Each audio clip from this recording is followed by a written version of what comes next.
Wondery Plus subscribers can listen to Crime and Sports early and ad-free right now. Join Wondery Plus in the Wondery app or on Apple Podcasts. In the depths of an Atlanta forest, a clash between activists and authorities ends in tragedy. I'm Matthew Scher, and on my new podcast, We Came to the Forest, we expose the hidden truths behind a shootout that left one activist dead and countless lives forever changed. Binge all episodes of We Came to the Forest ad-free on Wondery Plus.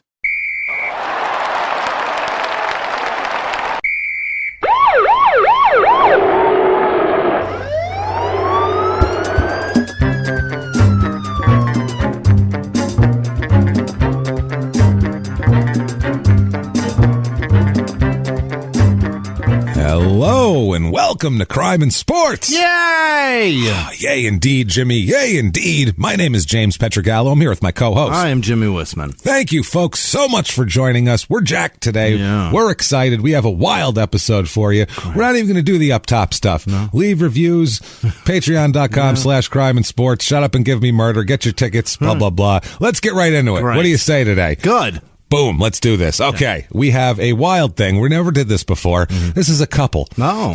We're gonna do an episode. They belong together so much that we're gonna do an episode of Crime and Sports together with them. Loving. So isn't it nice? Yeah. Let's start out with, we're gonna concentrate on one of them more than the other because he's way more of a fucking disaster. Right. So we're gonna get right on him. Let's talk about Jerramy Stevens. Yeah. You know who he is? No. He's a tight end for the Seahawks and Buccaneers. Oh. In the 2000s. Really? About 10, 11 years, yeah. Did he? So he quit?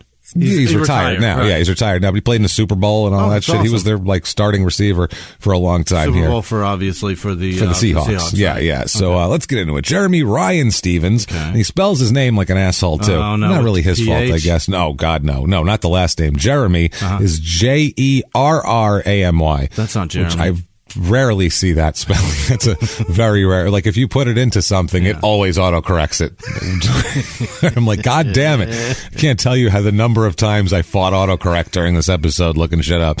No, he spells it like an asshole. Yeah. I'm typing it. Can you type in asshole Jerramy and it shows up? Hey, there he is. Spells name like an asshole Jerramy. There he is. Jerramy. Born November 12th, 1979 here. I'm sorry, November 13th. I say November 12th. First of all, I got to say there's a lot of information here on one particular thing that came from a great article in the Seattle Times by two people named Nick Perry and Ken Armstrong. So I got to give them credit because they had details that were really good. So, or bad, but good for us. For our purposes, good. Bad for Jerramy. Bad for Jerramy, bad for society in general of the details that happen. All right. But, so Jerramy here was born in Boise, Idaho. His dad's black, his mom's white. Okay. So he's, he's half black and half white. Beige baby. He's a beige baby. He's one of four kids. So he's got siblings and everything like that. His mom's name is Fran. She was a school administrator and then she was a police officer for a while as well. So, and his father was a teacher and a high school sports coach. So the family is very much together. There's this isn't your dirt floor, horrible, Dad drank like 4/5 of Jack Daniels a day and tried to set the house on fire and that sort of shit. None of that stuff's happening like we normally get. That's what I don't understand here. I think his family might be Mormon because later on a Mormon bishop is there to give a word for him, which I don't know. I don't know if they vouch for non-Mormons. Why would they know him? That's what I mean. I don't know any Mormon bishops personally. Like if I needed one to vouch for me, I'd be in deep shit. So that's what I mean. Like you have to probably be Mormon to get that. Probably. I'm imagining. He grows up in Lacey, Washington. The family moves to Washington. In high school, he is a star athlete in all aspects. He ends up being 6'7", 250 pounds. Sweet Jesus. And he's athletic. Yeah. So obviously he's built for every sport ever, basically, to be an athletic giant person like that. He letters in football, basketball, and track, which all makes sense here. He's a quarterback in football. Really? Yeah. In the NFL, he's going to be a tight end, but in high school, he's a star quarterback at River Ridge High in Lacey. Sounds like it. Sounds like Washington, doesn't it? River Ridge. Yeah, or Idaho, either one. Lots of rivers and lots of ridges up there. Lots of rivers, lots of ridges of rivers. Lots of shit like that happening here. So, he plays quarterback. He threw for 5,000 yards total in high school. He threw for 2,000 yards as a junior, which is pretty good in high school. Does he have the record? I don't think there's any kind of, that doesn't say anyway. I don't have any. They might keep track of that somewhere else. I don't have any 3A Washington high school sports records in front of me. I'll look for them, but I don't know if I'm for the school. Probably for the school. That's maybe, I'm sure. I don't know anybody else really. That's 5,000 yards, is it? Coming out of there. Yeah, I mean, I don't know what their offense was like, too. If this guy's a quarterback and he's 6'7" and he's huge, I think you're probably also going to do a lot of, I don't know if they're running the option or something, run a lot with the ball, run people over. I don't know. They probably dominated all over the place. I would think so. As a senior, he was first team All Narrows League, which I assume was the high school division they were in, and he was named to the Olympian Area All Area Team. I don't know. That's the Olympia Washington All Area Team as a safety, because he also played safety in high school as well. Yeah, he played both. In high school, if you're good, you're going both ways. Yeah, but a 6'7" safety. Yeah, that's as a wide receiver. That's 5'9". You should be fucking terrified. That's why he's athletic. Yeah. That's what I mean. A guy who can play safety and is that big, that's scary. Because that guy's sitting back on you, you catch a ball, and he's going to come up and drill you. Coming across the middle. You're in 11th grade. That's just not fair. Jesus Christ. You got a grown adult that's about to blast you. No, everybody, the receiver's over the middle. Everybody hands down. Well, it was over my head. I don't know. I couldn't get it. Picked off. Where are you throwing it, dickhead? Couldn't see it. It hit you in the face mask, asshole. Did you see the size of that fucking I didn't. guy? I don't know. I couldn't see the ball. I could just hear footsteps coming at me. Real loud. I heard his feet sinking in the turf. I saw somebody's water move like in Jurassic Park, and I freaked out. Sorry. I saw the little water ripples. The ripple. Gatorade cup. Oh, no. It's time. So he ends up getting his scholarship to to Washington, the Huskies there, up in Washington, right there, Washington State.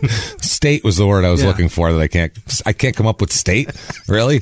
So I'm stuck on. Think you are, up there, Washington. Up in that place over there. Region. They got borders, and I think they probably got their own government. I don't fucking know. Just below it's another one. People pay taxes to it, I assume. What is it called? One of those things. So June 1998, he's in Washington in 98. He goes there.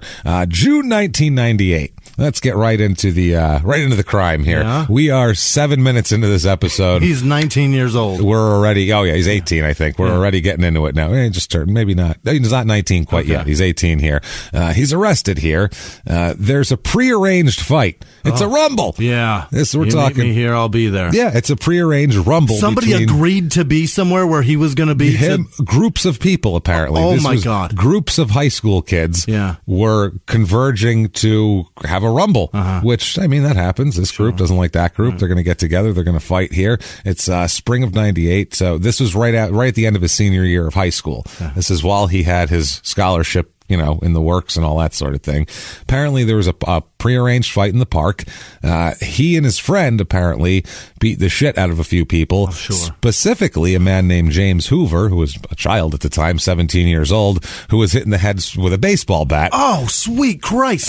There is different, it's basically disputed whether or not it was Jerramy's friend or Jerramy that hit him with the baseball bat. It's been said both ways, but it's undisputed that after James Hoover fell down from being hit in the head with a baseball bat, unconscious, Jerramy stomped up and down on his face a shitload of times. What an asshole. So that's undisputed, though. His giant ass stomping on an unconscious head, causing more brain damage. Thanks, Jerramy. Unreal. Good fucking guy. Were there skull fractures? Brain swelling? Jaw was broken, swelling and all that sort of thing. And for 6 weeks, he had to eat with a straw and all that shit from the broken jaw. Hard shot. Yeah, he had to be, all that shit here. Not terrific. Not a good outcome for this guy. And when the sheriff's detective questioned Jerramy said he wasn't even around. I don't know what you're talking about. Yeah, I don't.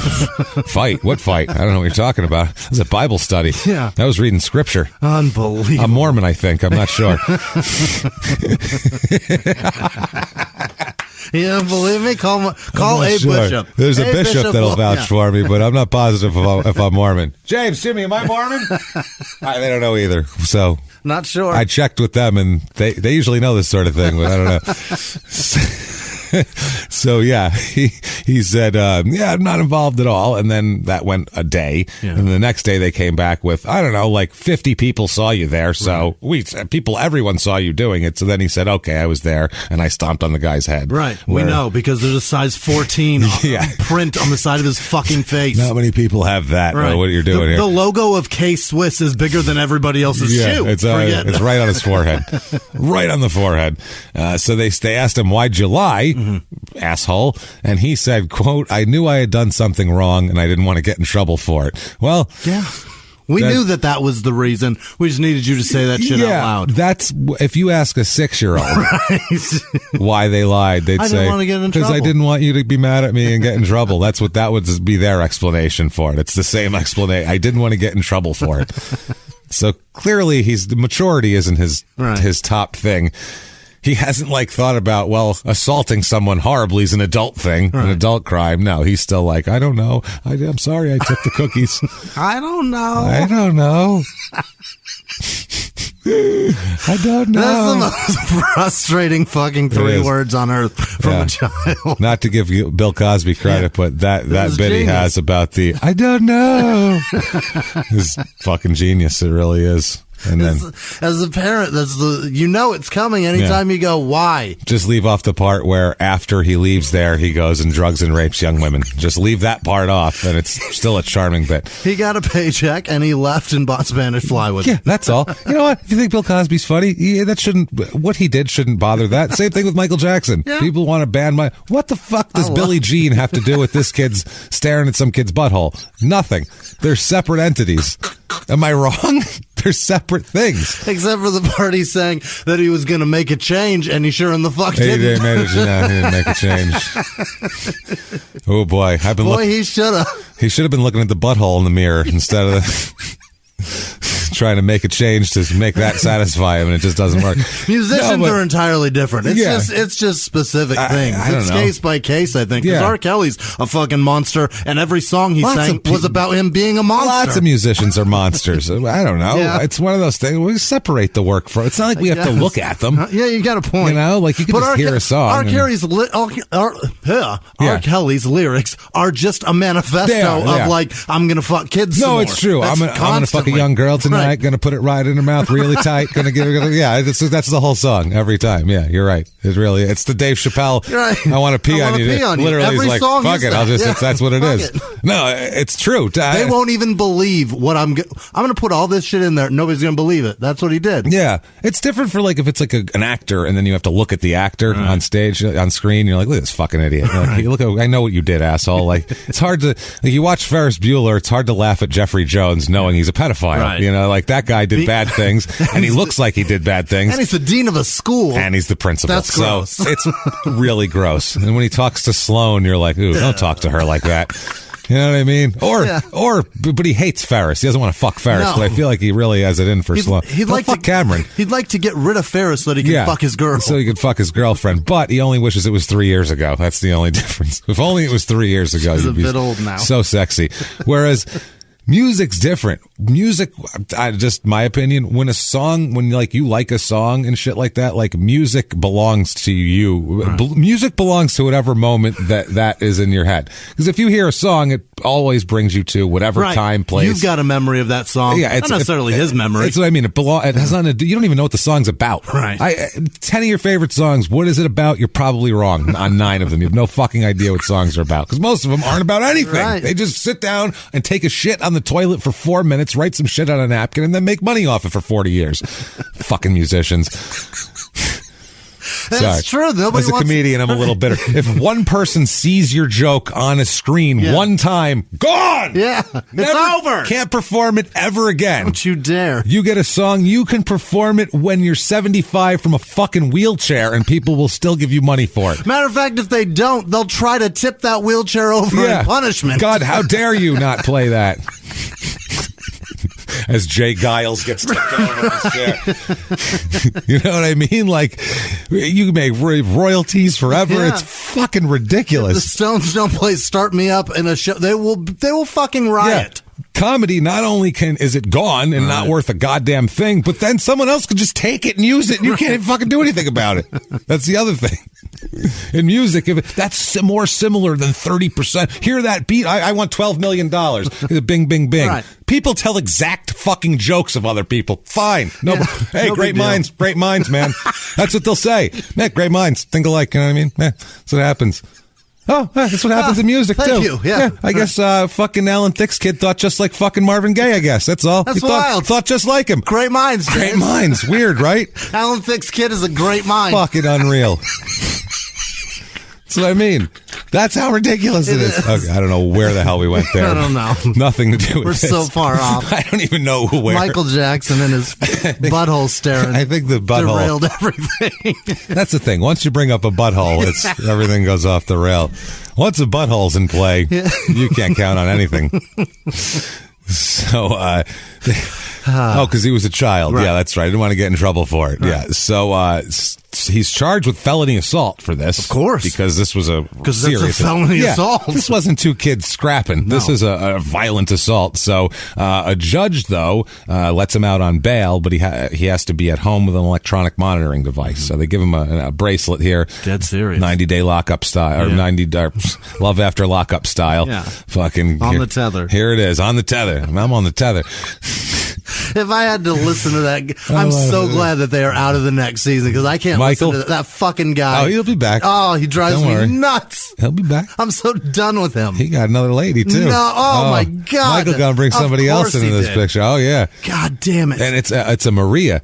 So he's got, this motherfucker, he's like, I can't decide what kind of girls I like, which I think is amazing. Like, he has no type. He has a blonde. Yeah. He has a blonde white girl. Right. He has a black girl from the South. Right. And he has a girl with a Spanish accent named Maria from Miami. I'm like, what is happening with this guy? He has no discernible type. You know what he likes, James? Find me an Asian. Pussy. That's what he likes. He doesn't care. No. Find me an Asian. Yeah. That's what he's doing right now. He's like, I got to complete this collection. I got it all right now. So, yeah. I'm so tired of him and his fucking, I'm on the tether. That's a love after lockup thing here. It's a great show. It is great. We did a whole bonus episode about it. So, by the way, speaking of bonus episodes, quickly, this week's bonus episode, I do want to say that Patreon subscribers, patreon.com/crimeinsports at the $5 and above level, it is Ken Patera, the crazy wrestler, and it's a fucking amazing, funny story. Great. So we'll tell you all about that. Back to this, though. So this kid has been beaten. Jerramy's on house arrest here. He eventually will plead guilty to fourth degree assault, to a misdemeanor charge. Okay. That's the plea deal here. Prosecutors determined that he had not acted as an accomplice of his friend who was convicted of assault for the bat charge. They said somehow he wasn't an accomplice, even though they were together, so they separated fighting on the same side in a rumble. That's an accomplice. That's fuck. I don't know if you're fighting together. Yeah, I don't know. And one guy hits the guy and falls down, then you jump on his face. Right. That's tag teaming. And you showed up together. Yeah. That's like going into a jewelry store and robbing it and being like, I don't know, this guy was just here too. It was wild. Yeah, weird, right? We both chose to rob this store at the same time. Split the take. Cool. And then we just walked out together. At that point, you're together, even. But if you showed up together, you're really together. It's like a tag team, but you like. Get him. I hit him with the bat. You stomp on his face. So, it's first though, the felony charge made it so, the university was calling into question the scholarship, but then 3 University of Washington coaches wrote the judge saying that, if you give him a break, he's going to be in college and we'll straighten him right out. Yeah. Don't you worry about that. Our offer's still good and we believe in this kid. Did they all enclose silver locks of hair? Oh, I think they did. Silver. Yeah. Jerramy Stevens he is just propped up on a golden cloud by a silver man at all times. There is always a silver-haired middle-aged white man there to help someone who's 6'7", 250 pounds. It's amazing. It's amazing. I just feel like he's a good kid. Right. He's just so fast and big. He's just got to be a good kid. Be over 6'5" and athletic, and you're going to have a fine life. It's going to be easier for you. Right. Everyone's going to find a way to make it so it's not your fault. Right. He wasn't an accomplice. I mean, he showed up. He saw a man on the ground. He said, I don't like that guy either. I met him before, and then he stomped on his face. It makes sense. I can buy that. So they said in their background checks on Jerramy that it showed, quote, nothing but high marks. Mm-hmm. He's a fantastic young man. By the way, there's nothing but high marks. There's all sorts of shit he did in high school we'll talk about in a little bit here at a certain time here. So one of them, Scott Linehan, who was the coach of the St. Louis Rams for a while, he said, quote, we believe this to be an isolated incident. Under our discipline and supervision, I believe Jerramy will show this to be true. Wow. He's good now. I need that player. How silver is that statement? Listen, we believe he's good now. Right. He didn't even have to say it himself. No. He had people say it for him. But he's such a good kid that over that summer, he violates his house arrest by testing positive for marijuana. Oh, what an asshole. Yeah, don't smoke weed this summer, stupid. You're getting tested. You're on the tether, motherfucker. Stop smoking weed. What are you doing? God damn it. So he's sent to jail for 3 weeks. I could see that. You fucking idiot. Yeah. He deserves it. 3 weeks. 3 weeks. Because that's all that's left. Well, yeah, that was it. So 3 weeks there. Mm-hmm. The University of Washington's head coach wrote, quote, we do believe in Jerramy. After that even, he said, we do. So the coaches even asked the judge, wrote him a letter saying, maybe you could release him from home confinement so he can practice with the team before his trial. Is that cool? Can you do that? The judge went, okay. Sure. You think you're silver? Well, guess what, motherfucker? This gavel makes me the silverest cat in town. You may want to be more silver, but I can make it happen. Holy shit. Are you kidding me? No problem. What a gift. Yeah. So even though this was after the marijuana violation, even though he had already violated court orders, we're like, let's let him do it. So he went to football camp, and where one of his coaches said, quote, we don't give up on a player because he makes one mistake. How about 2? Or 3 or 4.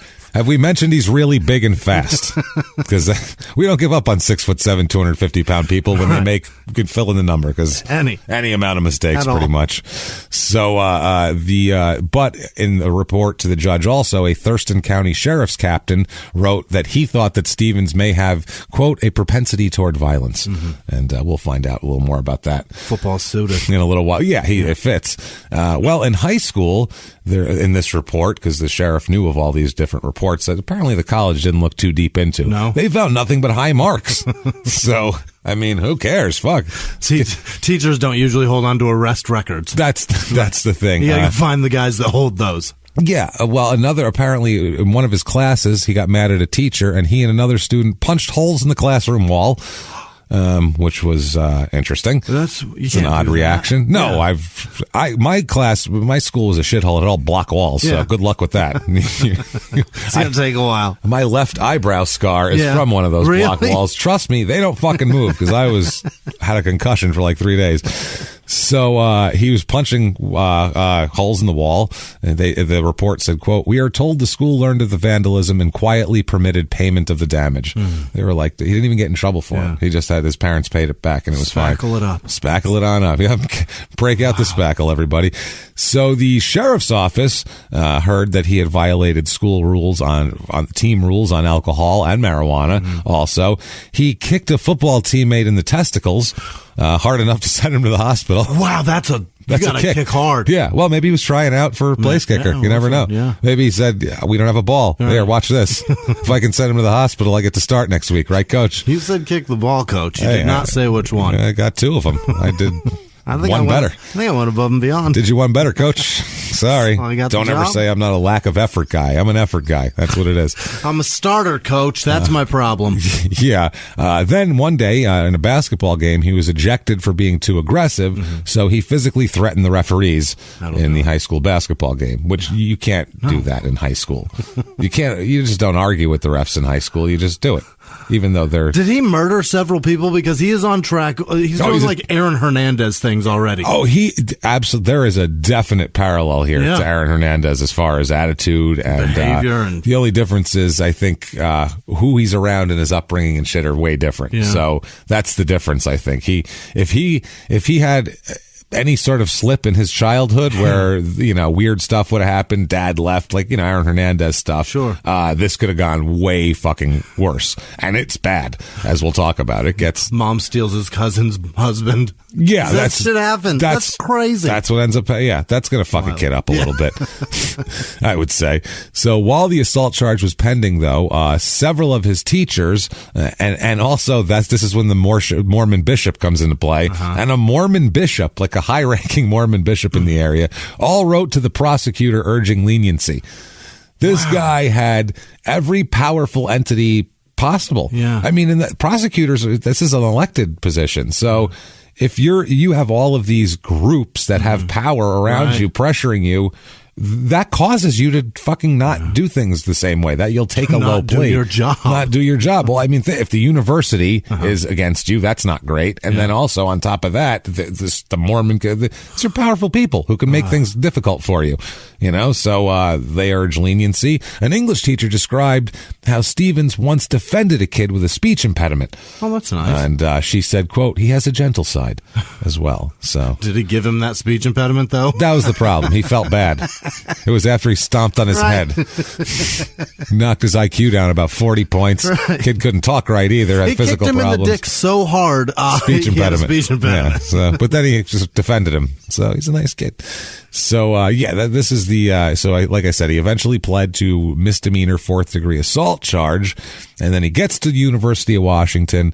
And man, it's a different Jerramy now. Yeah. I'm good now. He says that he is going to put it all behind him. Yeah. He's done. He's more mature now. Sure. He says, quote, I'm more conscious of the choices I make now because I know there are consequences. It's true. Like none. What consequences? For other people. Yeah. You can get hit with a baseball bat and stomped on the ground. So he's, I don't think he learned too much. No. Let's find out if he learned. I can't wait. I think he learned his lesson, Jimmie. What do you think? Is he your kind of guy? Is he your kind of guy, Jimmie? The church is speaking for him, James. You know what? If there's a Mormon bishop on your side, I say it's got to be true. He's changed. The way it works. So 1999 comes around. He's playing football this year for Washington, playing for the Huskies. The Huskies this year, and we're not going to go over, there's not a lot of time for sports in this one, so we're going to very briefly breeze over sport shit and get right to the mass amounts of crazy criminal weirdness. There's some weird shit goes on here. And like I said, this is a couples thing. He's going to get married to an athlete, and they're going to get arrested together, which is wonderful. So if you can get arrested together, you can really do anything together, I feel like, right? Can't you? Yeah. So 1999 for Washington, they go 7-5 under coach Rick Neuheisel. They had Marcus Tuiasosopo back then. Oh, really? Oh, yeah, guys like that. And it was decent team, I guess. 7-5 though. No bowl game, no bowls or anything spectacular. For him though, he plays in all 11 games, 21 receptions, 265 yards, 4 touchdowns from the tight end. All 11 games. Not bad. 12? It depends on the team. Got it. So I think they played 11 that year probably. But they were 7-5. So they played 12. So he missed a game. Yeah, my bad. It's at this point where he meets his future wife and also the partial subject of our show here, Hope Solo. Really? Yes, Hope Solo, and we don't have time to go over her career because it's massive. Yeah.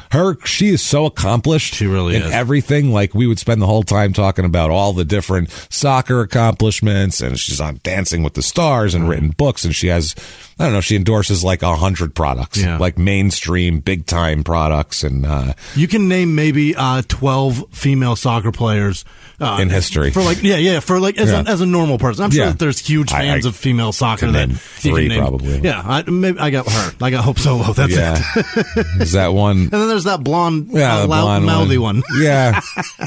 She's good for her. She does the great things. I don't know. I don't remember her name either. No. And there's the chick that took her shirt off. Yeah, when they won the time. That time. Right, and she slid on her knees with her shirt off. That's all. Everybody. That girl. She was good.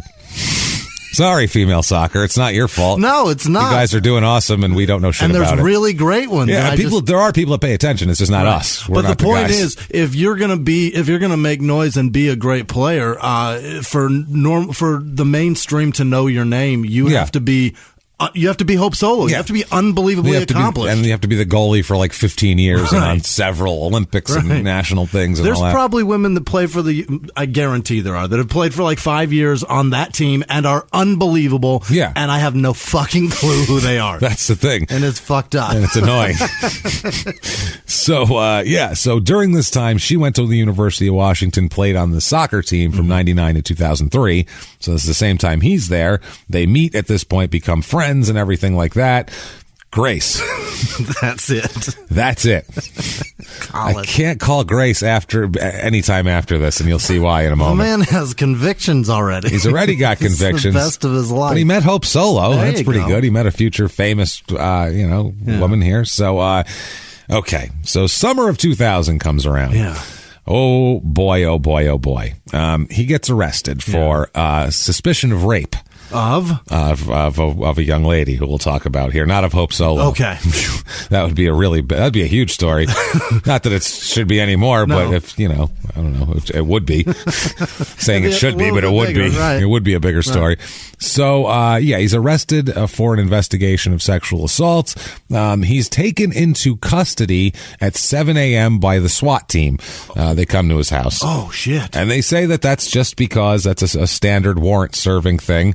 To bring the SWAT team. I guess when someone's 6'7", 250 pounds, they probably said, why don't we bring the other guys? Bring some plexiglass shields. Let's just knock on the door and hope he's good. Hope he's cool with it. Is that the plan? Fuck that. What if he's not? Can we just take a tank? Let's do that. Yeah. So it was a 6-member SWAT team. So at least they didn't bring everybody. They brought the core team here. That's enough. He offered no resistance. Which is good, I guess. Now, that's 7 a.m. By 1:30 p.m., a fax arrives already at the Seattle Police Department Sexual Assault Unit, addressed to the lead detective who had been investigating this case for 7 weeks going back, and then they're making this arrest. The fax is coming from Jerramy's lawyer here. And this guy, you want to talk silver-haired, middle-aged white man. Yeah. This is as silver as it comes. He's earning it. He has silver hair. Yeah. He dresses in all silver. He drives a silver car, lives in a silver house while wearing silver jewelry. This man is and his horse's name is Silver. Right. It's ridiculous how silver this man is. This is Mike Hunziger. He is an alumnus of UW, which helps. Longtime fan of the team and all that. He's a supporter. Of course. All that shit. This guy, in time, he would come to represent 14 members of the 2000 football team. 14. He's the house lawyer. Jesus. Like the mafia, crews have house lawyers. This is their house lawyer. Unbelievable. Players accused of everything from hit and run, animal cruelty, punching a security guard, DUI, an attack at a fraternity house, sexual assault, punching windows out of cars, domestic violence, assaulting parking attendants. That sort of thing. It's a real stand-up team they got. It's a nice group of young men, I'd say. Is this Washington or Miami? Yeah. Which team are they? This is crazy. And I hate that. You can watch like the U on 30 for 30 and shit like that. And like Miami got so much pub because the guys did dances in the end zone and shit, but they were getting arrested no more than anybody else. They were just like, well, I don't like how they dress. They listen to their big baggy shorts. They listen to rap music and stuff, and it's like they say the U. It's Miami. Stop it. Yeah, that goes for you also, Ohio State. Shut up. Stop with the. We get it. There's other Ohio State universities. Right. Not every state says that. No one says the Arizona State. Nope. You slap them in the mouth. Not one. Stupid. Have you ever gotten a message out of the blue? Maybe you ignore them. Or maybe you end up in conversation. Maybe they tell you about an amazing offer. I can really show you how to make some money. And maybe that gets you into a lot of trouble. But this isn't a story about people like you, the people receiving these messages. This is a story about the people behind the messages, on the other end of the line. Thousands of them, working in a microcity built for scammers. From Wondery, the makers of Dr. Death and Kill List, comes Scam Factory, a new series about survival at the expense of others. Follow Scam Factory on the Wondery app or wherever you get your podcasts. You can listen to Scam Factory early and ad-free right now by joining Wondery Plus in the Wondery app or on Apple Podcasts. A few miles from the glass spires of Midtown Atlanta lies the South River Forest. In 2021 and 2022, the woods became a home to activists from all over the country who gathered to stop the nearby construction of a massive new police training facility, nicknamed Cop City. At approximately 9 o'clock this morning, as law enforcement was moving through various sectors of the property, an individual, without warning, shot a Georgia State Patrol trooper. This is We Came to the Forest, a story about resistance. The abolitionist mission isn't done until every prison is empty and shut down. Love and fellowship. It was probably the happiest I've ever been in my life. And the lengths we'll go to protect the things we hold closest to our hearts. Follow We Came to the Forest on the Wondery app or wherever you get your podcasts. You can binge all episodes of We Came to the Forest early and ad-free right now by joining Wondery Plus. Okay, so this Hunziker guy here, he would only charge the players like a couple $100 to get them off of shit that would cost thousands otherwise for lawyers, and he'd also let them pay overtime. In other words, he didn't charge them. A few $100 over time means don't worry about it. You can get your rape defense on layaway. On not crazy. Even on nothing away. At some point, I'm pawning it. Yeah, well, he had to say that so it wasn't an unfair thing to a player. Yeah. So for NCAA violation rules, they had to say, "Oh no, we have a payment plan set up." Who cares? He's going to pay $8 a month till he's 75 years old. Jesus Christ. So what's the story with this assault here? Apparently on June 4th of that year, just after 3 a.m., a UW student called 911 to report a possible rape in progress. Now, walking back to his dorm, this person who called in, he'd passed a row of fraternities and sororities and whatever that is. I didn't go to college, so it's rape row. I was going to say it's all the fucking. It smells like vomit and cranberry juice, probably because to get rid of all the infections, I assume. I don't know. So cranberry juice, and there's like liquid penicillin running down the gutters. It's running through the. It's gross, is what it is. It sounds disgusting. Yeah, that sounds terrible. So he sees a woman wearing only a bra and maybe underwear, leaned against a wall, arms to her side. He said a tall man faced her with his back to him as he passed by. So he saw that. He said that it just didn't look right. What was going on, and he said the woman looked right at him, but she didn't do anything to cover up. He said she looked either really drunk or out of it in some way, shape, or form. Drunk, drugged, something like that. She said, quote, he said, half passed out, eyes glazed, no one home. That looked fucked up, basically. He said taken advantage of that look. The look of just, or not even knowing what was going on. He said that, quote, the male was controlling things. It wasn't a two-person interlude. So this was, obviously. He said he said when the man turned, the man who was involved in this, in this tryst or whatever you want to call it. Whether it was, consensual or not. It's a tryst. It's a tryst of some kind. This outdoor behavior. I don't understand. Yeah, I got this picnic passes of sorts. I guess the man who was doing this turned and caught sight of this witness, and the witness said that the man then moved the woman behind a bush. Oh no! Like, there's people. I'll go over here and do this. So Seattle police came, but when they showed up, they couldn't find anybody because by the time they showed up, they weren't outside anymore. He's done. That would have been quite the session outside. So 9 hours later, this is when the young lady here woke up at her sorority. She's 19 years old. She said she had a headache, stomach pain, sore ribs, and her legs were all scratched up. She said she could barely move, and her bra and her top were around her waist and covered in dirt, and she couldn't find her underwear. Signs of bad things have happened here. That sounds to be a horrible evening. A horrible evening. Yeah. I don't even. I know you're laughing because you're uncomfortable for everyone out there. Terrible. Same way last week. By the way, I had a couple people send me messages that the Mr. Fuji feeding someone their dog wasn't funny. No shit. That's the fucking point. Not supposed to be. The point was he thought it was funny, and that's insane and sadistic. That's why we were laughing, because he's that crazy. Right. Not because he killed a fucking dog. Understand comedy or bury yourself in the ground and don't listen to it. So So this awful thing happened. This terrible shit here. The roommate asked her roommate, do you know what happened? Yeah. Obviously, to this problem here. Now, Jerramy, at the same time, he lived with a bunch of teammates in a house off campus.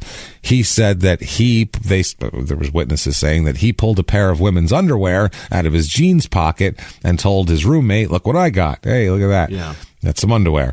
He said he had sex with this particular freshman, and the roommate said, no way. He didn't believe him because he knew this girl and knew her to be a virgin. Oh, so he said, she didn't fuck you. Right. You know, you're stupid ass. So obviously he tells everybody about it. Everybody knows about it because he's an asshole and he has to spread the word. Not it's bad enough that he's going to assault somebody, but then he's going to brag about it. Of course. Or we'll say allegedly we don't know assault. Then he's going to brag about whatever happened too. Either way, even if it was consensual, what do you fucking shut up?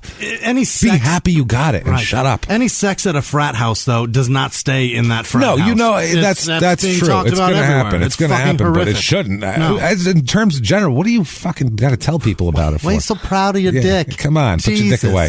So do you brag when you jerk off that much too, or is it just? Are you bragging that you've ejaculated, or are you bragging that someone else has let you do that inside them? Which is the different? Which one? Assisted you or on that. them? Either one. What are you excited about? So, fucking loser. A friend of this young lady, whose name we won't say here because she tried to keep her name private for a long time, and the university. No, they didn't. Well, we'll talk about that. A friend of hers heard one football player ask another, "Did you hear that Jerramy had sex with this young lady in the dirt outside a fraternity?" So that's when her friends were like, well, maybe that's a piece of the puzzle. Yeah. We hear this because she was still trying to figure out what the fuck happened to her that night. She inside her room, a friend saw a fleece jacket that belonged to Stevens. Oh, that he was wearing the night before. The jacket was covered in dirt and appeared to have blood on it as well. So that's not great. No. The young lady here, she couldn't remember how she got home, she told the police. She said she had 3 beers over dinner before going to the fraternity party and 2 drinks while she was there. Now, she said that Stevens was there, a friend of his, all sorts of people were at the party. She said the last beer that she drank, she remembered being handed and it had already been opened. And then after that, she didn't remember anything. Oh, no. So, that's what we're looking at here. I think we can all deduce the possible outcome there. She said she stayed in bed most of the day. Her friends went and searched for her underwear to try to find them, to piece this all together, and they couldn't find them, probably because they were in Jerramy's pocket. Did you check those Jordache that he's wearing? Yeah. She said that word... Basically, they came back to this young lady, her friends, after doing some investigating and said, okay, we can't find your underwear. Jerramy Stevens is saying this. This is what's going on. And they said that she looked horrified, this young lady, hearing about this. She was worried she might have been sexually assaulted. She was worried about, did this guy get her pregnant? Does she have a disease now? She was, she asked her friends, what do I do here? Like, Christ. All these crazy thoughts that you have to think. It's horrible. Yeah. So, she gets on the phone. Later on that night, she gets Jerramy on the phone. Yeah. This alleged victim here gets Jerramy on the phone, and she told police what happened later on. Jerramy told her that he'd walked her home. He told her, quote, "We kissed and some stuff." And she asked, "Did we have sex?" And he told her no. He said, quote, "Don't trip. It's nothing. Don't worry about it," is what he told her. That was it. No, we didn't have sex. Don't trip. Don't worry about it. Yeah. You're good. You're good. It's all good. Tell you to rub some dirt in it, but it looks like you already did. Looks like somebody already did. Really rubbed dirt all over you. Might have been me, but I'm not positive. So she asked him, "Well, why are you telling everyone that we did have sex if we didn't have sex?" And he said that he didn't say that. What are you talking about? He's a college asshole. He's a meathead. Mm-hmm. He's at an age where a lot of guys are assholes, even if they're future decent people. Right. This is an age where they don't know that yet, and they don't know how to behave like adult people. And on top of that, he's a meathead. Right. So that's even worse. You can double it for meatheads. actively, generating more and more testosterone, like on purpose, because that's encouraged. Absolutely. And that's he doesn't know how to fucking handle it. That's his whole life is hit harder and fucking be more aggressive. Yeah. Be more aggressive. Right. Not so aggressive. Be more aggressive. Hey, not so aggressive. Take it easy with her. Well, you know what? You got to fucking do that. That's the line you have to walk if you're going to do a shit like this. You can't just be all aggressive all the time and go, well, they want me to tackle people. And then, I'm sorry. Then carry on. That's not going to be okay. Oh, boy. So, he denied that he told anyone anything. Afterwards, Jerramy told his roommate, and the roommate told Jerramy, quote, you have to call her back. You have to let her know you had sex. You at least owe her that. So, that's what the roommate was telling him. Yeah. So later that night, she went to the hospital, across the street from the university there. She got, medical treatment and was examined. The kid? Her parents went with her, so they were supportive, which is good. That's great. At least she had her family support there. The medical staff found semen present in two different places here. Oh, no. Yes, and a doctor also told her that she had some lacerations inside the anal area there, as well as finding... Good Lord, man. Yeah, I don't even know how to go on that one. I promise the graphic stuff will be over in a minute here, and then we're just going to get into him being an asshole, and we'll make lots of fun of him. We'll make fun of him extra hard for all this. I promise you. Promise. He is the worst kind of person. Yeah, at this point. This is not, especially for a young man. Yeah. This isn't even like... His allegations are him, you know what I mean? He hasn't even been in like the NBA for 10 years where he's got some delusional, he's here for a year and he's like, I can do anything I want. He doesn't even have any money yet. Imagine if this, you know what I mean? Imagine if he was Charles Barkley or somebody like when we did the Oliver Miller case. Yeah. So they took the semen away for the rape kit for testing, and on June 6th, the case went to Marianne Parker, who was the detective, the sexual assault unit detective. So the detective Parker here interviewed the young lady. Obviously thought she'd been slipped a drug or some kind, but too much time had elapsed since this, so there's no way to test for that. Now, Detective Parker also interviews people who had been at the party. They all say that this young lady's condition changed suddenly that night. They said her speech started being slurred. She had trouble standing. She started leaning against people and acting drugged. Yeah. They described her as kind of out of physical control of herself. Everybody's seen it. People have seen it, yeah. So her friends all told, this young lady's friends told Detective Parker that they escorted her from the party. The sorority was nearby. It was right there, but they said she wasn't in any shape to walk home. That's how messed up she was here. So behind the fraternity, they said a police car pulled up, and an officer asked if the young lady was all right. And her friend said, we're just driving her home. She's fine. And on the way, they saw Stevens in the alley. And I guess this young lady's friends dropped her off at the sorority, but didn't walk her in. Mm-hmm. So what they're saying is they took her home, dropped her off. He was nearby, saw this stumbling girl trying to get into the sorority, and saw that as some sort of prey, basically. They weren't even at the party together. He didn't even give her the drugs. It's not like they were outside and they went fucking, he took her outside. He literally was like, oh, look at that chick stumbling into the apartment. No one's around her. I can go take her into the bushes. Oh, boy. Think about that. Think about that behavior. Oh, that's worse. That's worse. Yeah. Opportunistic and shit. That is disturbing. Oh, one of Dahmer's victims got out. That's for me. Disturbing as fuck, man. What the fuck, man? So on the morning that's, alleged anyway. Yeah. So in the morning he was arrested. The detective took him into the police station. She asked him if he'd be willing to answer questions, and he said no. You know what? No. Yeah. I don't think I want to talk about that. I've answered enough questions. I'm good. Now. Yeah. I'm good. They did say were able to draw his blood, though, for DNA testing. Uh-oh. And they booked him into jail. Another detective that day interviewed a defensive lineman who lived with Stevens. The lineman said he didn't believe that Jerramy raped the young lady. And they said, why not?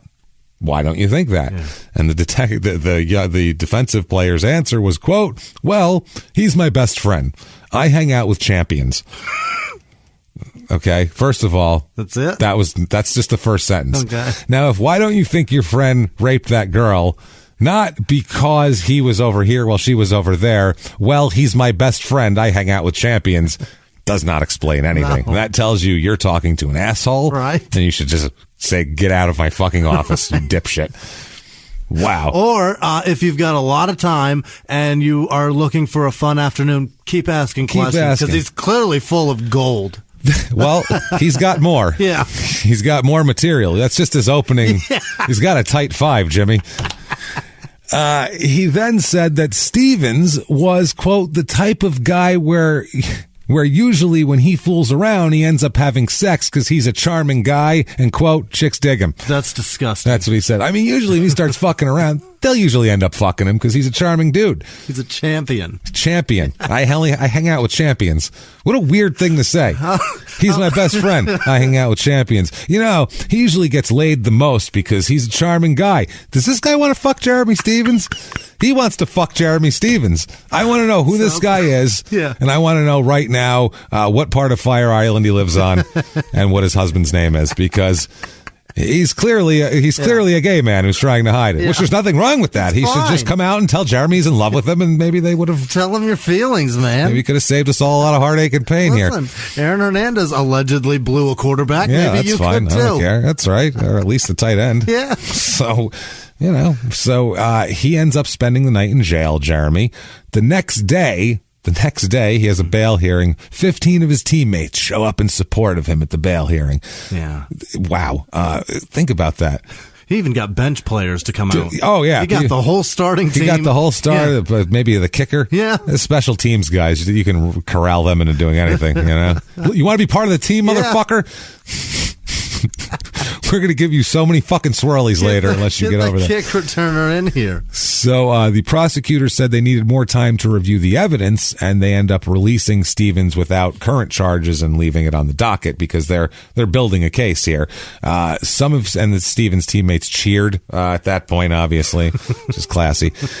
Doing a wave in the fucking... Yeah. The King County prosecutor, who's elected, Norman Melling, he said that he didn't know beforehand that Jerramy was going to be arrested. He and 2 top deputies were, quote, livid. That's what the detective said. Basically, the higher-ups were pissed that he was arrested. Really? They were mad at that because, they're elected and they have ties to the university, and the university controls a lot, and you're not supposed to do this. So this Detective Parker later on said she took a rash of shit for charging this case because they didn't know that it was a publicity thing, and it was how dare you do this. They were pissed at her for this. She said, quote, they were mad that we had arrested him because they had to deal with the media fallout. After all, he was going to be a superstar. She said she was called in to the prosecutor's office and told to explain her actions, which is fucking amazing. I have a girl, sans virginity. Yeah, I have. You know what I mean? They found. Let me tell you where semen was found. Would you like to read this? I'll give you 3 guesses, and 2 of them will be right. You know what I'm saying? Stipulation: they have to be in, not on. Yeah. Go. 3 guesses. You're going to get them eventually. So, they're going to be right, 2 of them. So, this is crazy. So 4 of her superiors came in with her, an assistant chief, a lieutenant, and 2 sergeants, and there was 6 prosecutors. So this is a high-level circle jerk right here. There's a whole lot of pissiness going on. But they've got his DNA, and they've got semen from the victim. Yeah. Oh, boy. And we'll find out about that, too. So the offices number 2, Satterberg, the prosecutor's office number 2, who reported right to the prosecutor, they were all there, everybody. They said, why'd you arrest him? One of Parker's bosses told this prosecutor, quote, we don't need your permission to arrest someone. All we need is probable cause. You're not in charge of the police department. Right. You can choose not to prosecute it if you want. That's on you. Yeah. But we're not going to just let people go. You want to be the asshole. Yeah. Enjoy. It's your job. That's your job, motherfucker. Politics is your job. A police sergeant doesn't care about the outside. He cares about whether it pisses off his boss, because that's going to give problems on him. But if the cops don't care, fuck them. Yeah. Fuck City Hall. They don't give a shit about that.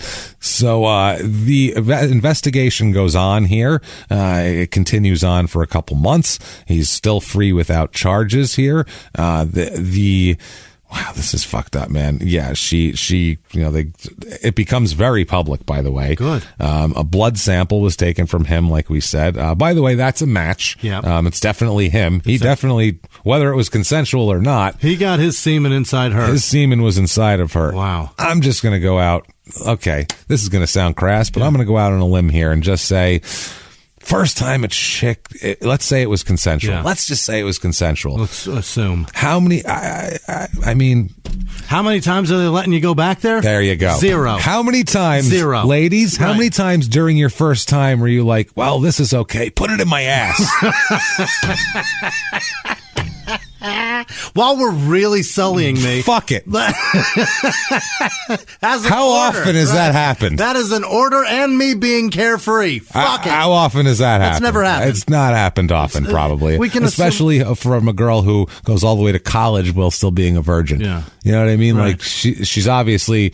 I don't know. I'm not judging anybody else. I'm just saying that obviously she's keeping it together in that department and not being like, I'm gonna fucking give my ass out. Right. The worst part is that this is at a party. This just ruined her college. It's already over. Oh. Her whole experience in college is done for because she's not gonna feel safe going anywhere ever again. No, ever. You can't. How could you do this to women? No, you can't. This is a problem. She can't ever drink anything unless she pours it herself from now on for the rest of her fucking life. It's horrible. Unseals it. Yeah, literally. Fucking not even unseals it, cuts it and gets it out of a box on her own and then takes it out and unrams it, then unseals it. The guy at Coors Light didn't drug this. You can do it. You can get a syringe in there, I'm sure of it. So now the DNA testing, they did a rush job. They sent it to Maryland. They all this shit here. They compared everything, and that was when they matched that up. Also, while investigating Stevens, the Parker here, Detective Parker, dug up an email that Stevens sent to a woman that he'd slept with at the University of Washington. It is not cool at all. Oh, she runs down his sex moves? No, he emails her. Wait, hold on. Yeah. Not the girl. This is a different girl. A different girl. Not the, okay. He says, quote, this is in a fucking email. It's too long, or I do it in their own words on it because it's that asshole-ish. Quote, I know that you are not going to believe what I have to say, especially after Saturday night. He spells Saturday, Satterday.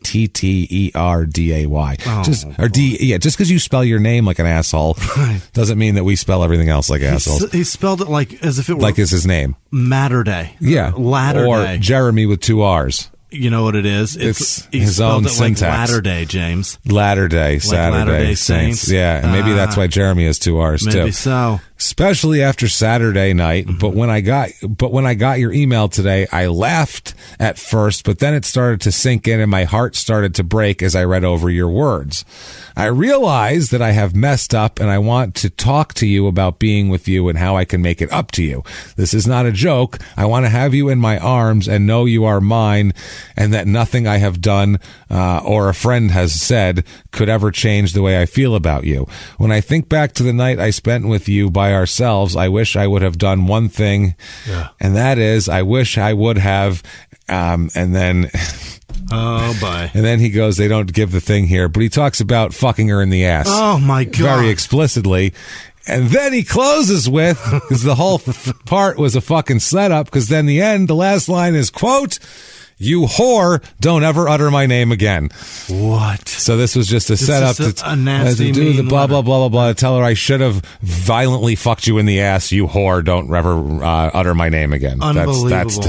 That's his email. So this is how he treats women who say that he's been bad to them. He sends them emails threatening worse sexual. Oh, so boy. This is all when they're building the case. The character is, like, whoa. But being an asshole doesn't necessarily make you a criminal. But when you add everything up, Jerramy even shared this email with his teammate who, he only hangs out with champions, Jimmie. Yeah. Well, what do you want from the guy? Is it that guy? It's the guy he shared it with. That guy called it, quote, a funny-ass email. So I don't know what the problem is. It's a real M. Night Shyamalan. It's I didn't pretty see funny. the ending coming. Like, I like Carlin and shit like that. Usually I like Chappelle's new special on Netflix. That's really good. But stuff like this is kind of my style, though. I like it. It was a real I See Dead People. It was incredible. This and Dilbert are my 2 things that I'm into. What the fuck? I really love that Kathy. That she's hilarious. She really gets By me. the way, do you like emails? It's a real knee slapper, isn't it, Jimmy? Fuck. My favorite part is when he called her a whore. That's the funniest. I love the two words anal and Fisher put together. It really kicks it up That's a notch. nice. He's a real lyrical emerald. It's good. And his knowledge of anatomy is wonderful. Threatening a fistula is pretty impressive. He really pays attention. He pays attention. He knows what he's doing. He's an ass connoisseur. He's wow, what an asshole! I fucking hate him. Don't you want to punch him in the really fucking dick do. at this If he point? was not 6'7". Oh yeah, he would throw you into a. He could he could probably get distance, like measurable distance on you, like a shot put. Fuck, he sucks. He sucks. So this teammate was interviewed. Also called the woman who received this funny ass email quote a typical football groupie. Okay. So yeah, that's who. So we're dealing with there. They are sweet and generous and downright neighborly. Right neighborly. That's right. To fuck you for free. And you're going to treat them like that's what I mean. Fuck you, man. Why? What are you doing? Jerramy, you're a real asshole. Yeah, we have young men that listen to the show. If you're a young guy, you're under 25. Right? And you're into women. Yeah. If a woman fucks you, that's a wonderful, glorious thing. Be thankful. What for a that. darling. Be thankful for that. She's an angel. She's fantastic. She didn't have to do that. No, treat her as such. Yeah, you could. You know what the other option was? You would have went home and jerked off, and instead, she was goodly enough to be nice to you and have sex with you. Somehow she saw something in your pile of shit to me. Right. You put that on the exterior that you're cool, but you know you're a pile of shit inside. You know you are. Think about the awful things you think about. You're a terrible person. This girl looked past all of that. And did your dominant hand a favor. Fucking sex with you. Be nice. God damn it. Fucking be a dick afterwards. Unbelievable. You ruin it for everybody else then. Yeah. You know, you be nice to her, and then maybe next time she has sex with somebody else and they're nice to her. Right. And everybody's nice to everybody after they have sex. And then everybody wants to have sex more. It's a glorious place. It really is. For everybody. I don't know. You might learn something that you like that you didn't know you liked because she's good at it. There you go. You fucking jerk. Jerks. So, September 21st, this is 5 weeks after the results came back. They meet with prosecutors and the police meet with them and to discuss potential proof problems there in terms of actual consensualness and things like that. So they said that there was, they're depending on the prosecutors to want to charge this, and as we know, they don't have a lot of backbone for shit like this. So the next day, deputy prosecutor told police that an interview had been arranged and all this sort of thing, but he also said the prosecutor's front office had agreed to certain conditions negotiated by Stevens' attorney, Mike Hunzinger. Right. Freebie. Oh, boy. Mike Freebie Hunzinger over here. First, Mike Hunzinger. Yeah. It's free. First, the interview had to be not at the police station, but at the lawyer's office. This is more comfortable for Jerramy, you know what I mean, obviously. Second, that the lead detective, Detective Parker, couldn't ask any questions. None? The lead detective's not allowed to ask any questions. Only the prosecutor would be allowed to ask questions, which is not how interrogations work. It's just not. The cops are good at that. They're good at interrogation. That's especially a 14-year veteran detective, kind of what she does. So she obviously protested to her sergeant, and she knew the evidence and everything like that, but there's nothing they could really do about it because the prosecutors agree to it because it's they need the interview. So the deputy prosecutor told her of another condition later on. The prosecutor's office agreed to give police evidence to and including the victim and witness statements to Stevens before the interview. Before the interview, give Jerramy. No, he knows everything he's going to be. Why asked? Fucking bother? He's just going to he knows everything and what angle. And him and his lawyer can sit there and go over it, even if he's perfectly innocent or anything. You don't do that. There's disclosure, but that's for court. Once you get to court, you have to disclose. But everything could be a fucking surprise of what you have, and then they go, oh shit, and they have to deal with that. When you interrogate someone, you don't want them to know shit. Yeah, because nothing. It's easier to bust somebody when they're creating their story on the fly. And then you can get them to trip up. When you've given them the timeline to put their story, it fucks everything up. The Patriots don't go to play the Seahawks and throw them the playbook. No, what the fuck are you doing? The Patriots steal the playbook from other teams, and look how well it works. That's what happened, and look at it works well. See? Jesus Christ. That's what Tom Brady's going to be in Tampa going, I don't know what defense they're going to run. Is anybody? How come no one tells me exactly what defense everyone's going to run? That's what I'm used to. Just exactly what it is, and the signals that we steal. What? No? I just have to play? But they're trying to catch it too. Right. He wants to tackle me. Pussy. The NFC's got a little better defense, too. Oh, no. Better watch out for those Saints. They're bounty gate. Got to play them twice a year now, fuckhead. So, this is absolutely insane. This is the absolute opposite of police procedure, the opposite of interrogation. Have you ever seen the first 48? Yeah. Do they give someone everything they know ahead of time before they go into the office, or they try to fucking blindside them with shit they don't know about? Right. So that's goddamn crazy. The police department's legal advisor was brought in. This became a giant departmental clusterfuck in with the prosecutor's office. It's all politics and shit like that. They said that basically all the cops are like, we've never heard of this before. This is fucking ridiculous. Detective Parker submitted the police evidence to the prosecutors on October 5th, and it became up to them.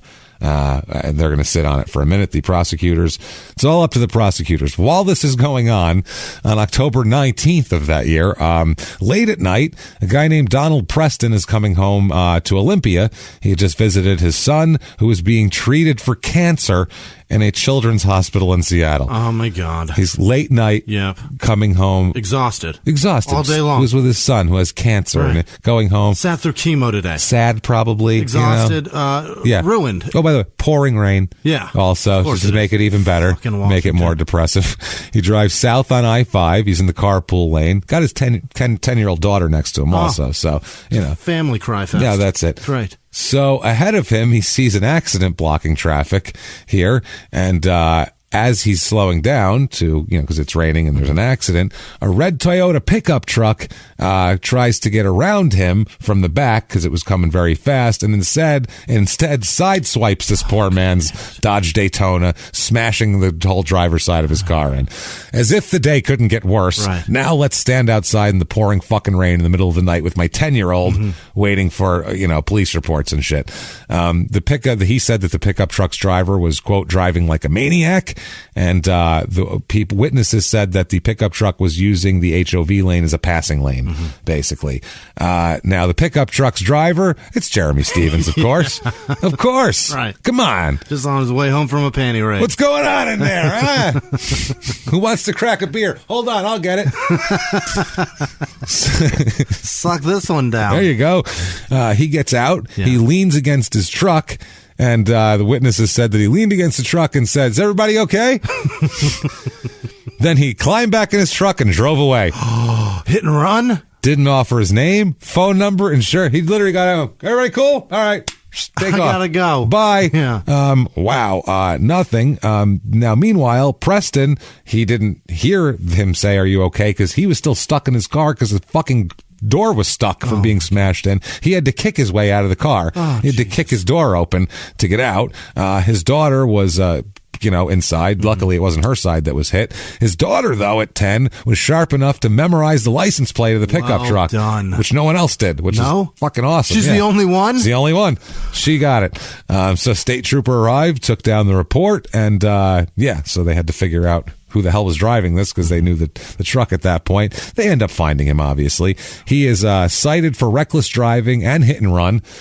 Both not good. Hit and run causing property damage. Right. And he apologized. Oh. He apologized. He said he apologized, and his lawyer, Hunzinger, how silver is this?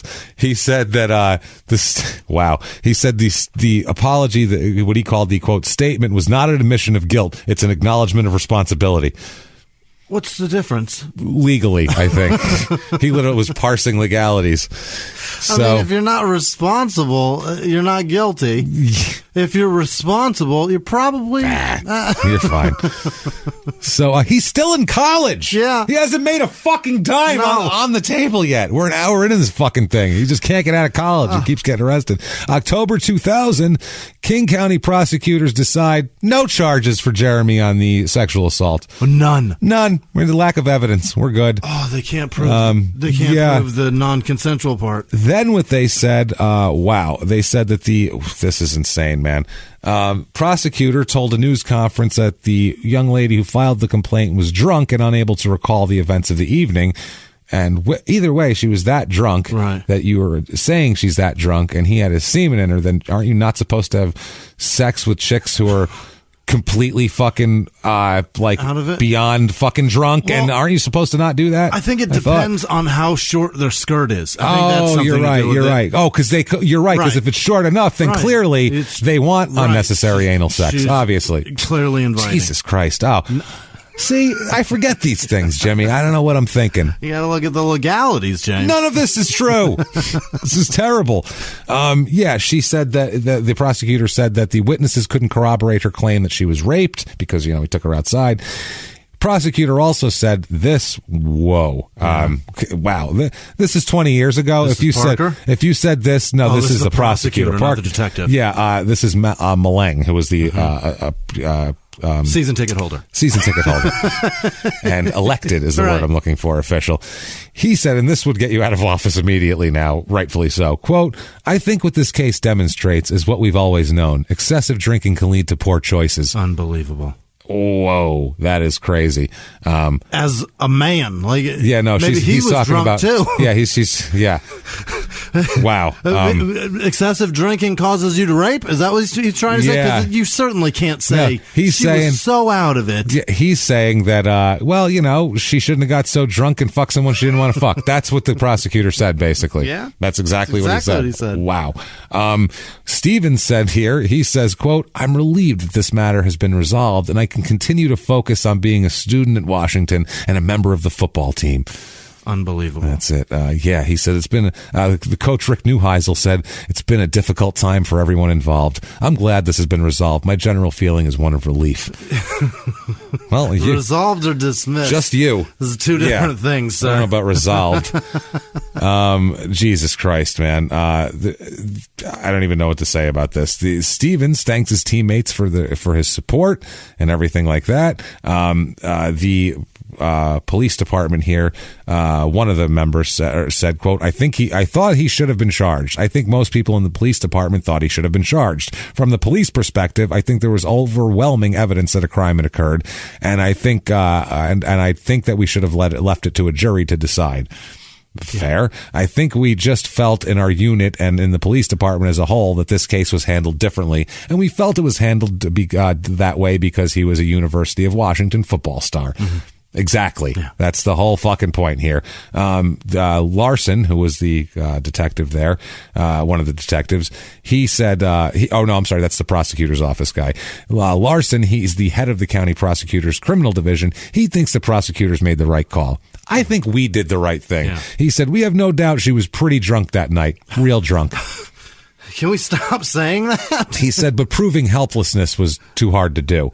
He said and they said, well, is it only because he's a football player? And the prosecutor called it, quote, outrageous and untrue. How dare you think that this would have anything to do with politics?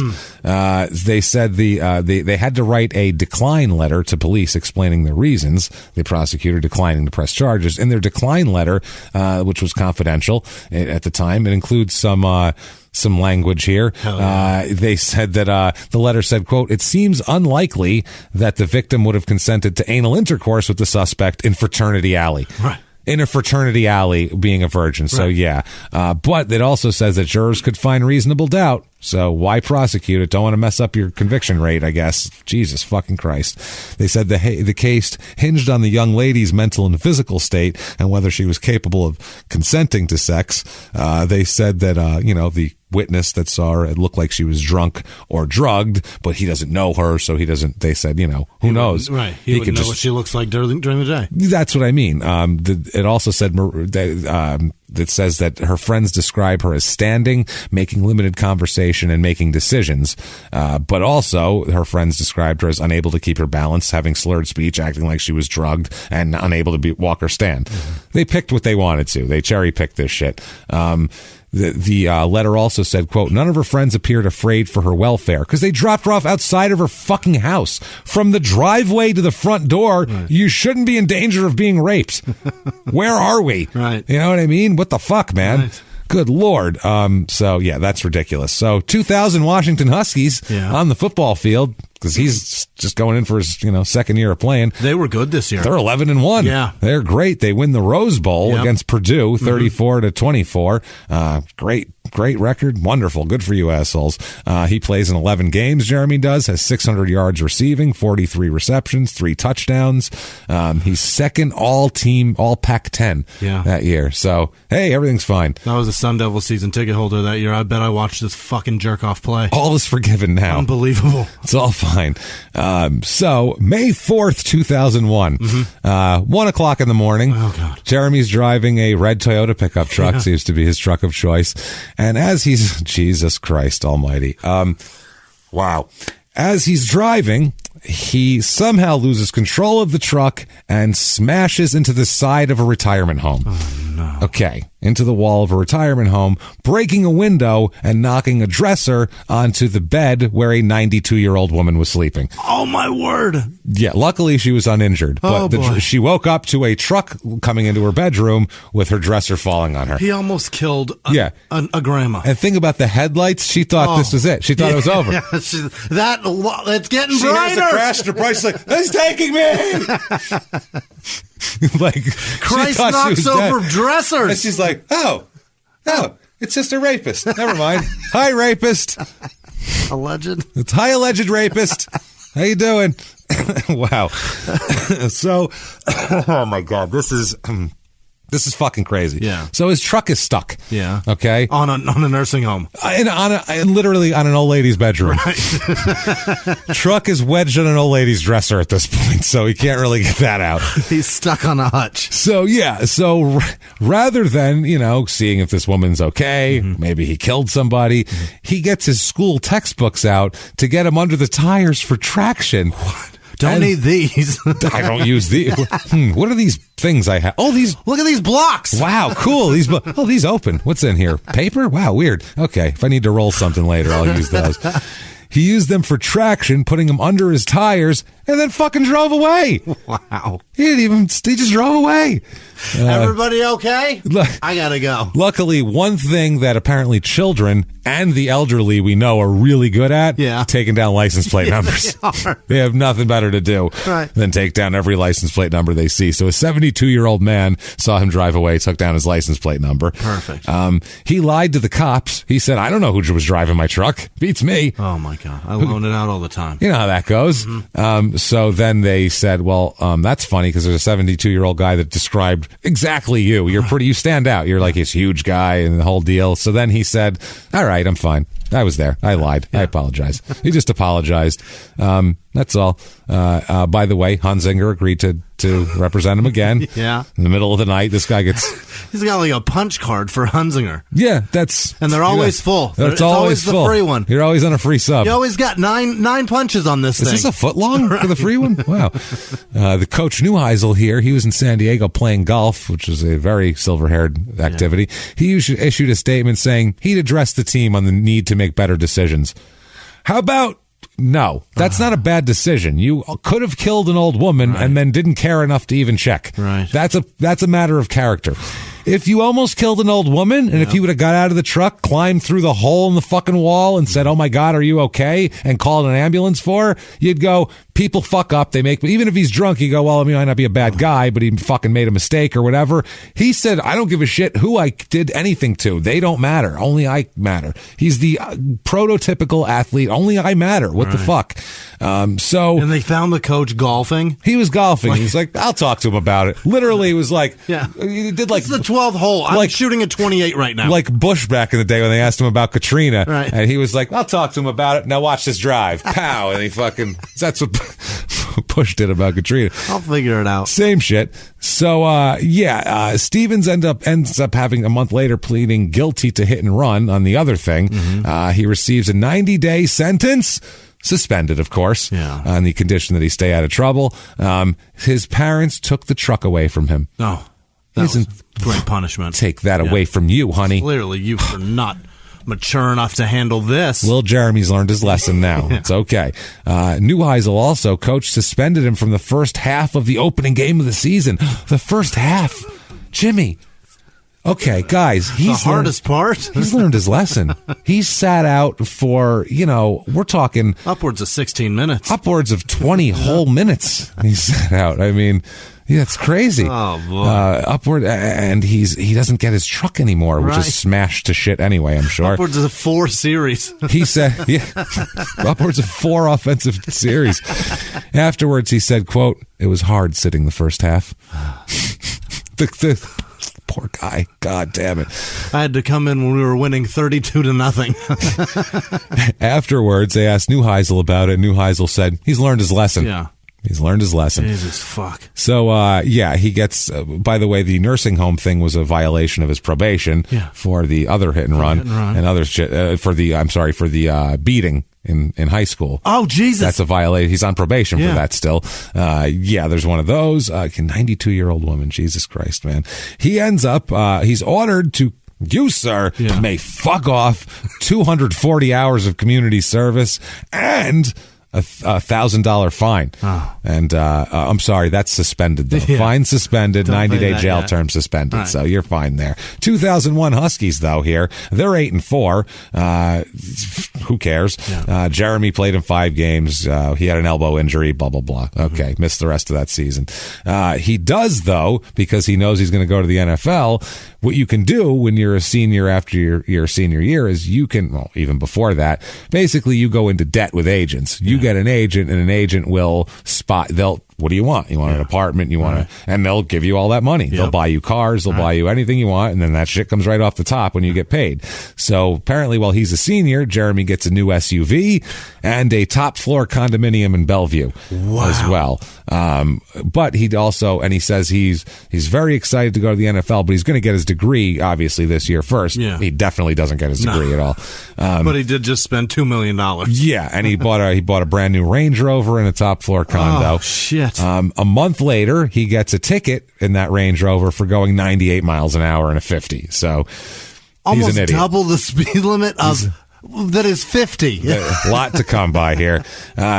For the draft that year, I have his 40 speed is 4.77, which isn't terrible for a tight end of his size because he's a blocker and shit like that. He's 265 pounds he's up to too at this point. So big boy here. This 2002 NFL draft number 1 pick was 2002. I don't know. David Carr. Oh, really? Yes. Oh, that's too bad. That's right. Poor David Carr got the shit pounded out of him. Second overall, Julius Peppers. That's a bad pick, motherfucker. Yeah. Joey Harrington third. Hey, another not great one.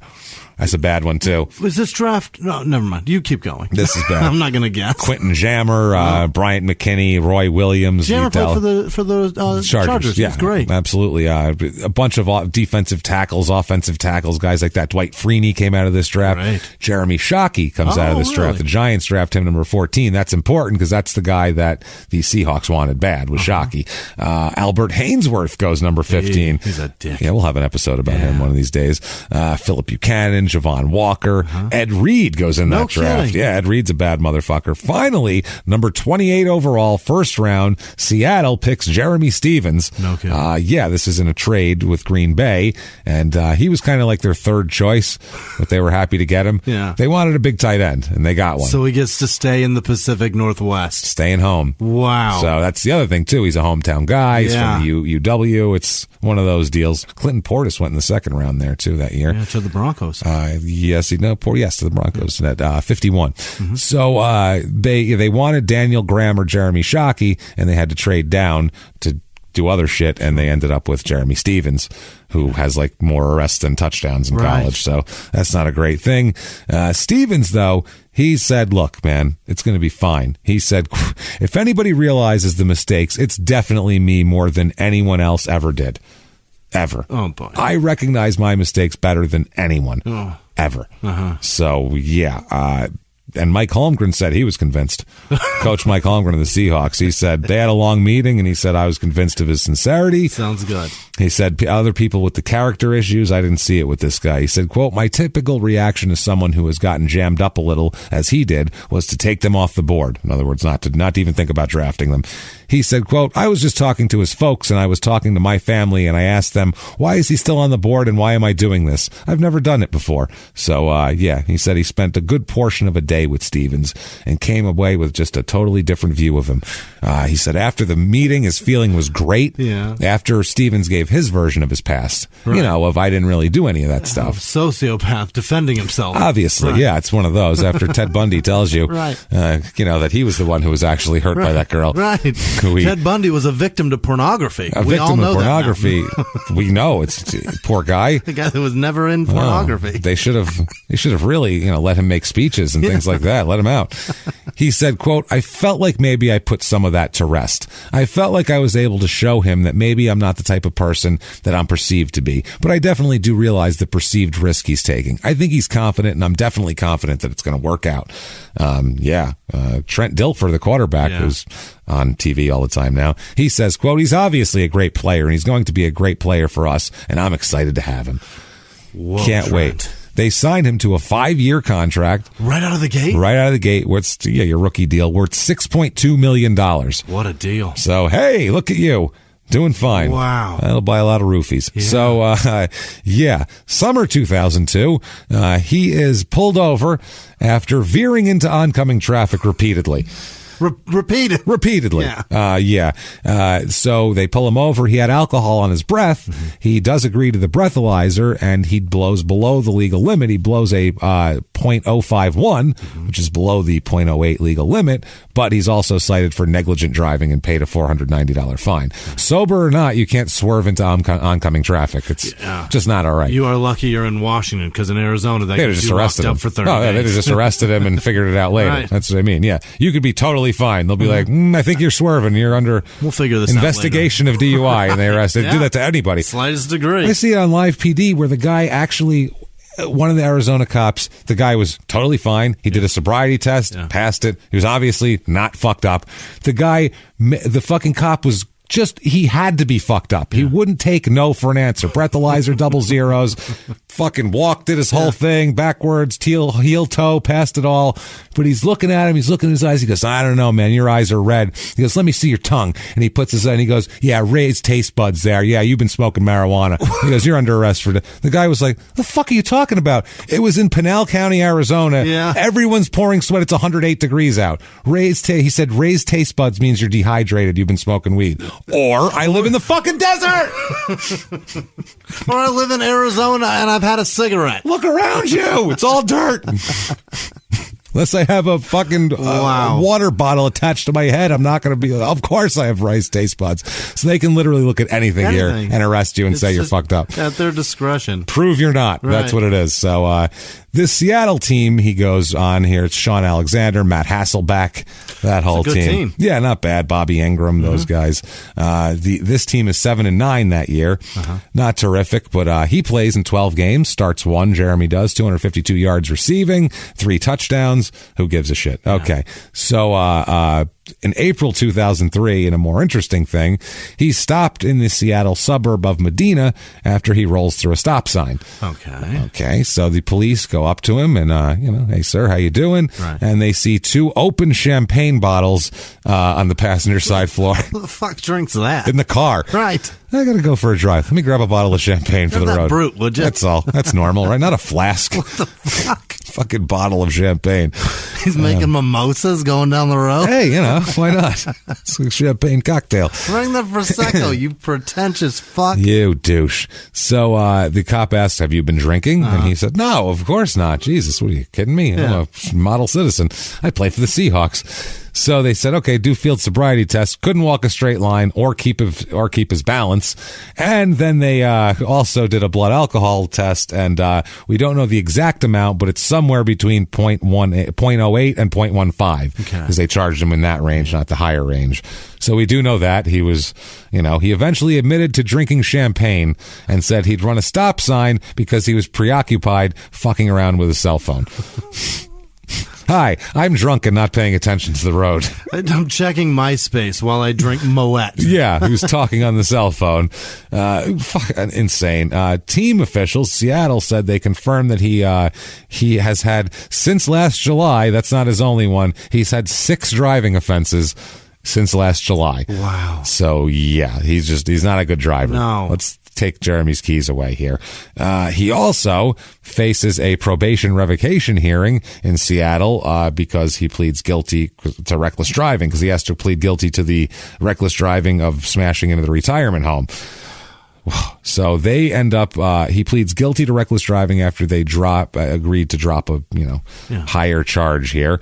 Jesus Christ. This is the adult equivalent of when you don't spank your kid. You know what I mean? Oh, yeah. Not necessarily spank, but just discipline. There's anyway. 0 repercussions for their shit boundaries. behavior. Right. Give boundaries. This is what happens. Yeah, I would fucking say so. So he keeps doing the same thing over and over and over doesn't again. care. No. Just doesn't give a shit. Well, he said now he knows there's consequences, remember?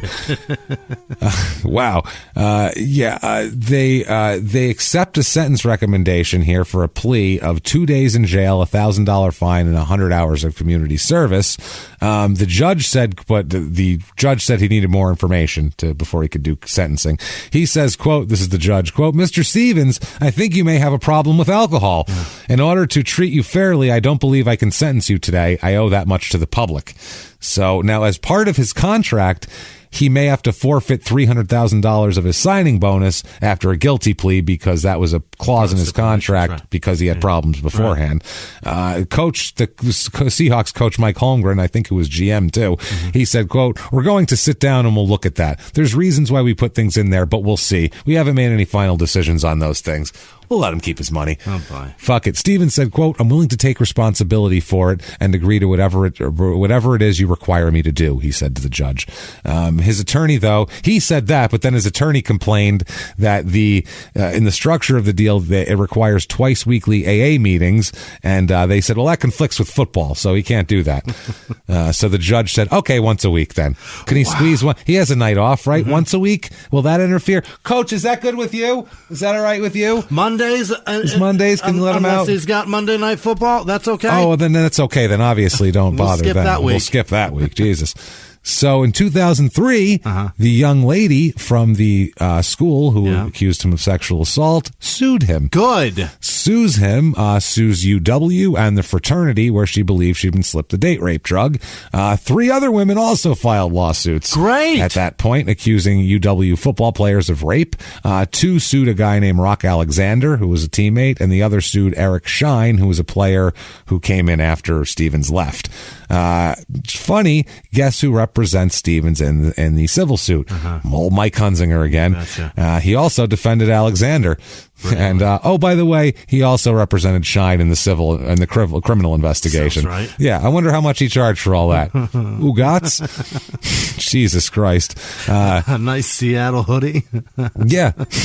This was the same lawyer handled all of the lawsuits as well. Their lawyer, the women's lawyer, said by failing to hold Stevens accountable, she argued that UW suggested to players that they were invulnerable to charges of sexual assault. Kind kind of sounds like they are. Right. That's the thing. UW, in the beginning of all this, during this suit, they said they fight to have the victims' names released. That is fucked up. That's what they want. That's to obviously to try to get them to drop the suit, because this is about money now. Right. This isn't about criminal charges and all that. This is about cash, and they don't want to fucking have that.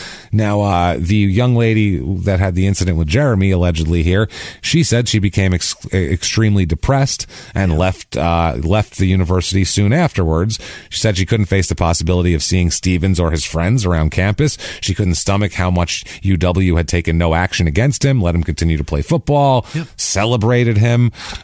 She said she went to community college for 5 quarters and then came back to UW after Stevens left. Okay. Basically, she ended up getting it finished, but she had to go to community college to get away from him. She said she couldn't fathom what UW would have to gain for making her name public. She said the university knows her identity. It's not like they're trying to find out who she is. Right. She said it can dig into her background all it wanted. This is just for public scrutiny. That's it. She didn't want any other students staring at her and whispering about her and shit like that. She also feared physical danger from people that might be pissed off at her because they're football fans and they're nuts. Football fans are like soccer fans. Almost. They're like soccer fans, but they have guns. Right. That's the fucking difference. That's at least if you're fighting a bunch of soccer hooligans, whip they out have blackjacks, a blackjack or a fucking chain or a brass knuckle or a knife. Right. These guys have assault rifles, fully automatic. Man, and then they run away. Yeah. Crazy. We have crazy people here. It's way different. So this young lady also wrote, I'm dismayed that the University of Washington, where I'm a student, would deliberately and needlessly make my life difficult in this manner. Well, yeah, obviously. 2003 Seahawks, they go 10-6. They go all the way to the playoffs, losing the wild card game to the Packers 27-33. 2003 there. Jerramy plays in all 16 games, starts 3, has 72 yards receiving and 0 touchdowns. Superstar. Yeah. Doing great. Spring of 2004, the lawsuit is settled. The agreement is confidential. It bars the lawyer or the young lady from disclosing the terms. Settled out of court. He wrote a fucking check, though, for this. Yeah, he did. He absolutely did. In a letter to the attorney obtained through a public records request in this Seattle Times article, Hunziker, though, the lawyer, his lawyer, described part of the deal. The agreement allowed University of Washington to be dismissed from the case while Stevens and the fraternity would settle. Okay. That's how it worked. The deal would also allow Stevens to avoid questions about what happened on that June night. Also, that's that he won't be deposed. Gross. That's also part of it. He wrote this, Hunziker. One of the elements of the settlement is that Jerramy will not be required to participate in any other litigation involving the UW, specifically lawsuits filed by this lawyer regarding Eric Schein and Rock Alexander. He does not want to be contacted anymore, let alone deposed or testify at trial. A month later, Hunziker sent the check for $300,000 on behalf of Stevens and the fraternity. So that was the settlement there. August 2004. That's what your virginity costs. And your other things too. $300,000. That's 2 for 1. Oh, your dignity and your personal fucking safety, your feeling, and anguish and your your confidence your whole life in the outside world. Right. And you could name 100 things. Acceptance of new friends. $300,000. Oh boy. Before legal fees and taxes. So wonderful. Do you get taxed on settlements? I think you do. Do you? Do you? I don't know. I don't. I've never gotten shit from anyone. Usually, no. Inheritance, you do. I've never gotten any fucking inheritance. Well, yeah, I know. If it's the $10,000 thing there, I think, isn't it? If it's over 10, it's like a gift. I think inheritance. I can give you $9,999 and you don't have to pay taxes. But if I give you $10,001, you have to pay taxes. That's ridiculous. Yeah, it's stupid. It's a $10,000 gift limit. It's ridiculous. Yeah. Anyway, that's gross. So, if she had to pay taxes on it, that's extra gross. That would be disgusting. Well, we want our cut of your fucking rape settlement. Right. What the hell kind of shit is that from the government? Oh, God damn it. No, sorry. I get that we're paying for roads and militaries and everything, but your ass doesn't hurt and mine does. So you don't get a dime of this. Fuck you. August of 2004. Remember that top floor Bellevue condo? Yeah. He still lives there. His fucking neighbors hate him. Of course they do. Oh, they hate him so much. I've never lived anywhere near him and I hate him. We'll get details later, but at this point, neighbors are starting to complain about fireworks set off from his deck because he's on the top floor of vomit dripping down onto them from above. Oh, God damn it. It rains vomit from his apartment. And, of course, loud parties that go deep into the night, obviously. He is awful. He's a terrible person. They had to go to court in August of 2004, and he had to, because he wasn't paying his $420 monthly upkeep, whatever, building fees, and the police kept getting called to the condo because of noise complaints. But he sticks around. He's a charmer, this fucking guy. He's a real charmer. I'll tell you what. This fucking guy. Yeah. A charming guy. 2004. Fuck did I see in this? This is ridiculous. What? How does she show up to a house and be like, is that vomit? Ooh. My God, you're attractive. hot. You are a sexy man. Ooh, is that your fucking... Is that your dismissal of a rape charge certificate? That's great. Is that the decline letter from the prosecutor's office? Did you just throw a handful of black cats over the balcony? Yeah. That was sexy. What'd you put in my drink? So, Seattle 2004, they go 9-7. They lose in the wild card round of the playoffs to the St. Louis Rams that year. Jerramy starts 5 games out of the 16. He plays in all 16. Actually has 31 catches for 349 yards and 3 touchdowns this year. Wow. So makes himself a kind of a useful member of the team. In 2005, so that's 2004. 2005, Seattle goes 13-3. Right. That's when they're really good. They beat the Redskins 20-10 in the playoffs. They go to the conference championship and beat the Carolina Panthers 34-14, and they play the Steelers in the Super Bowl. Right. So this is their, pre-Russell Wilson Super Bowl run here. With Hasselbeck and Mike Holmgren and Sean Alexander. They lose this Super Bowl. Of course. 21-10 to Roethlisberger, another guy with questionable consensual dealings here. Questionable dealings of consent. So this year, 2005, he played in 16 games, started 11 of them that year, had 45 receptions, 554 yards, and 5 touchdowns. Okay. So he really became kind of a big part of the team in 2005 and just in time to go to the Super Bowl, plays in the Super Bowl and all that shit. So he's had it, better than he deserves at that point. March of 2006, he is caught driving with a suspended license, and prosecutors say they'd get no charges if you enroll in a relicensing program.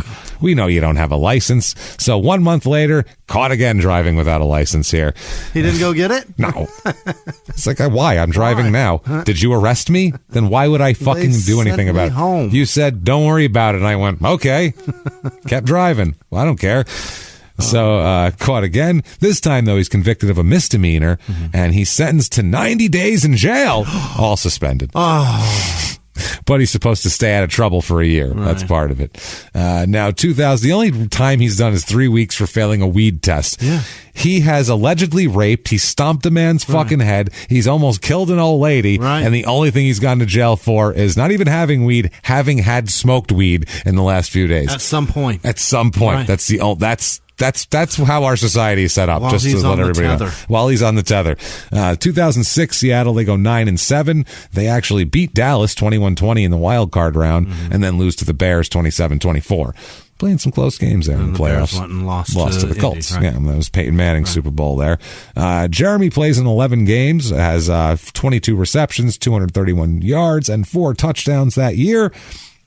And that is his free agent year. Yeah. Okay, so that's the end of his 5-year deal with Seattle. This is a big one. March 2007, he is a free agent. Yep. Becomes a free agent. This is when he's got to put all that craziness behind him. He's got to go get a deal. He's got to hook it up.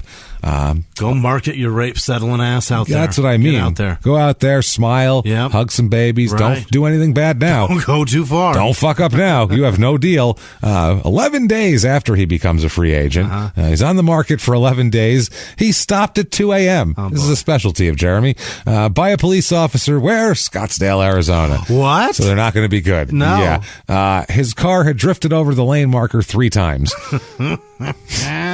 He was alone. Yeah. He wasn't wearing a seatbelt. His eyes were bloodshot and his speech was slurred. How many champagne bottles? Well, the officer said, had a little drink tonight? And he said, I had a little to drink. And the officer said, how much? And he said, quote, 4 or 5 margaritas. Nope. I don't know how many. Nope. That's too many. Too many. Yeah. Yeah. 4 margaritas is too many margaritas to drive with. Right. You are definitely over the limit there. And 5? Yeah. That's way past it. You're done. I'm either drunk or far too drunk. Yeah, I'm either fine, feeling good, or I'm just getting sleepy. So as he got out of the car, as the officer asked him to get out of the car, he dropped his cell phone and his wallet on the street. That's a drunk man. That's a drunk man. Oh, I dropped my stuff. Shit. And then they asked him to do the walk and turn to come back to me, and he stumbled and almost fell. He had to catch himself on a car. He's a fucking asshole. Shit-faced. Blood alcohol this day, 0.204. What? Real drunk. Did he fucking butt chug those margaritas I was gonna say, in a row? That he must have. That's a lot of margaritas. He drank them like through an IV while he was driving. 5 doesn't do that. No. Fuck it. 4. Imagine if someone says they've had. We've talked about live PD. Had 15. 2 beers means 5. 3 beers means 12. Yeah. 4 or 5 margaritas means I don't even fucking remember. I drank so much. Yeah. I don't know. I think it was blue at one point, the liquid, and then it changed color to something. I don't know what happened, but I'm drunk. He burped and tasted it and goes, I think those were margaritas. I think. It tastes salt. I'd say salt and sour. It's got to be that. It's the margarita. It's 2.5 times the legal limit. That is a lot. And that is going to cost him a shitload of money. Never mind legal fees and everything else. That is going to cost him a fucking fortune in free agency. Yeah. Because that makes him, don't want to take a risk on that. You're not going to give that guy a 4-year deal. He keeps getting arrested. Mm-hmm. He could say, hey, that's all behind me now. And besides this happening, that's the problem here. So this, he ends up being convicted. Also possession of marijuana. Oh. He was at that, he had weed on him too. Also a felony in Maricopa County. Not great. They dropped that charge though. He's convicted of extreme DUI, which is a mandatory minimum use, sir. May fuck off. 30 days in jail for Jerramy there. Not suspended anything? But. Judge, does he do 10 fucking days, James? Judge instead gives him 12 days in jail, suspending the other 18 because he enrolled in the NFL's substance abuse program. I don't care about whether he's fucked up or not at this point. It's just you're doing stupid shit, and we can't have you around anymore, you dumb twat fuck. He got 12 days? 12 days. For an extreme DUI. So still, the longest time he spent in jail up till this point is 3 weeks. For smoking weed before at some point. And having it just in his blood. Could have killed someone, could have killed an old lady, maybe raped a girl, did all this shit. Weed. 3 weeks. Crazy. So anyway, he's got to take stock at this point. For the love of shit. Think about it. What's he going to do? I don't know, man. I mean, he just lost himself millions of dollars. Imagine doing that, how dumb you would feel. I can't imagine. Millions of dollars. Yeah. You'd almost, I could see a guy thinking, I could snap this cop's neck and just drive away and not do this. Because it's millions of dollars. It's not just like, I don't feel like doing that. You're talking millions here. So, it's crazy. He's got to get his life together. He says he's got to stop drinking. He's got to start, changing his ways. He has to. He has to adjust. He's got to show everybody what he's doing too, and he does. And he's asking around a little bit. He's like, what do you guys think? Because there's other football players and trying to find out health things they do. Life coach, other players maybe as a mentor. Hey, how you quit drinking? How did that work for you? Health stuff. Did you get back in shape better? Did you do all that? And one man has the answers for him. Only one though, and they're good answers though. And it's Adam, the arugula connoisseur, Pac-Man Jones, and he says, I don't have any music for him as we know, so we go right into there.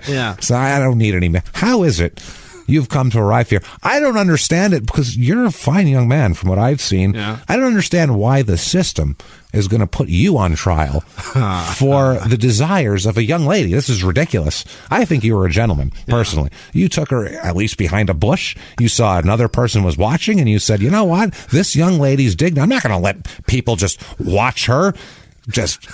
You took her into the arugula patch. Indelecto flagrante. I'm not going to do that. I took her into over here. What you need, what I'm getting at, sir, is if you want to turn your life around, may I recommend arugula? I have a fine organic supply that I can turn you on to. It's excellent. It stops the raping. I'll tell you that right now. It's good. You're going to love it. But I think you're an innocent fella, and I think your misunderstandings all around, and let's have some champagne. And poof! And a poof of arugula and arrest warrants and airport Popeye's chicken. He's gone. Louisiana hot sauce. And Jerramy's like, what the hell? What the fuck was that? I know that. He tried to take my head off going over the middle last week. What the fuck's he trying to help me for? Whatever. The other night I watched My Blue Heaven. Yeah. And in the arugula, it's a vegetable. Right. Yeah. I had to stop the movie, dying laughing. It's a vegetable. It's the best pussy mob movie ever written. It's so good. It's the only mob movie written by Nora Ephron, so it's not going to be real edgy or it's so good. There's nobody's head in a vice or anything like that, but it's funny. You mentioned arugula and I'm dying laughing. It's good shit. So what ends up happening, Tampa ends up signing him. Really? They sign him, but they get him at a huge discount. They sign him for a 1-year deal for $600,000, which is $5,000 above the minimum salary for his experience level. Discount. Fucking destroyed him. Yeah. Their general manager said, quote, he is a big, powerful, speedy tight end. He has some off the field issues that that have hampered him a bit. We've had a very serious talk with him today. I think Jerramy Stevens is a good young man. You just talk to him. Yeah. I just want to assure myself. And the coach Mike Holmgren had vouched for him, and this in Seattle, that he's actually a good guy. And the general manager here said sometimes you have to give people a chance. God knows he hasn't gotten any yet. Now he gets one. Christ, if only someone would give him a chance. Right. That's the thing. He's held down so far. So they said that his issues are under control. He's going to be great. Yeah. Everything's fine. He has to leave his Bellevue condo to move to Tampa. Yeah. And the neighbors are like, the witch is dead finally, Thank God. type of thing. Yeah. The puke person said they woke up multiple times to find their deck splattered with vomit dripping down from above. Oh, it's so gross. Another found used condoms on their porch that were just thrown down from a deck. What is that? Oh, that's vile. I'll just throw it over to the side. What? No. Throw it off the patio. Don't flush that. As David Cross said in a joke when he found a used condom in the middle of the street in New York City, he's like, the middle of the street? So I got to get in there right now. And he goes, what the hell kind of... maybe it's some sort of urban Johnny Appleseed. The words urban Johnny Appleseed fit this well. Thank you, David Cross, for that. That's also the most... it's a great joke. The most I have nothing to hide man on earth who just casually flings his semen around town. There we go.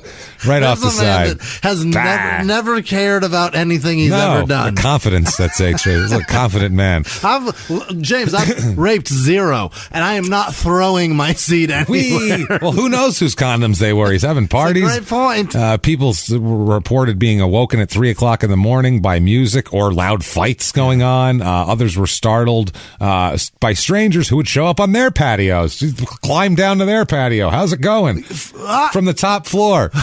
Crazy. Like his friends scale buildings. Yeah, well, he's only the 5th floor. It's only a 5-story building, so it's not like repelling. Still, you go 50 feet, you're gonna fall, you're gonna kill yourself. So they said they were all scared of him because he was huge and a nutcase. Yeah. So they just kind of stayed away. They called him to a meeting to discuss complaints against him and all that sort of shit, but. They decide that they said at the condo board, quote, if he does not show up, we'll give him one more chance to respond. He needs, if only someone. Just one more chance. Give him more chance. They said the illegal fireworks, showering other units with debris, takes up 2 spaces in a lot reserved for the building's retail shops, with his car. He gives the building security code to friends who walk in at all hours. The manager here said, Stevens just seems to ignore authority. I'm not bothered by him, but I do know a number of residents are afraid. One said if Stevens gets on the elevator, he will get off. Jesus Christ. And the guy said, this is what the resident said about that, quote, it's not because he's black. Which is great. It's not because he's black. It's because he's a big guy and he has a terrible history and everybody knows it. Yeah. Fair. I'm not racist. No. That's the only sentence that's ever been not racist that started with, I'm not racist. It's not because he's black. Right. He's like, he's a fucking asshole. That's why. Which, I don't care what color you are. Be afraid of this man. Right. Doesn't matter. That's like qualifying any statement you're about to say about O.J. Simpson as, I'm not racist. I'm not racist. But that guy sucks. But O.J.'s a murderer, right? So... Another on January 28th of that year, people had called to report noises coming from his unit. The first call came at 3:40 a.m. Yelling, screaming is what the police log says. A fight between two males. When they arrived, the police, it was over by then, and neighbors said the neighbors hadn't heard anything, and no one inside would answer the door. The building manager says the police have been called several times, but he says, quote, if they don't have a search warrant, they can't do anything. You don't have to answer the door. Unless they have a legal thing saying you have to answer the door, you don't fucking have to. Yeah. So, I mean, go get a warrant if you want to come back, and I'll open the fucking door. Otherwise, eat shit. Otherwise, I can just have this conversation through wood. Yeah, or you can just open the door and not be an asshole. One of the two. That's a good point. So, either one. So, the condo board fined him a bunch of times, but they're like $500. And he said, quote, the building manager, but the guy's got a lot of money. It's chump change to him. So, they were trying to kick him out of the building. Now they said one of the residents said, quote, he's been gone for a month now, and it's been like a vacation for all of us. So he's finally gone. So the witch is dead, everybody. 2007 in September, by the way, we're going to get into Hope Solo a little bit because they're going to meet pretty soon. She says something hilarious. They let her mentor, who was Brianna Scurry, who was 36 at the time, they let her in 2007 play goal in the World Cup in China, and the team lost 4-0 to Brazil. What Hope said. And Hope said, quote, there's no doubt in my mind I would have made those saves. And they kicked her off the team for a while.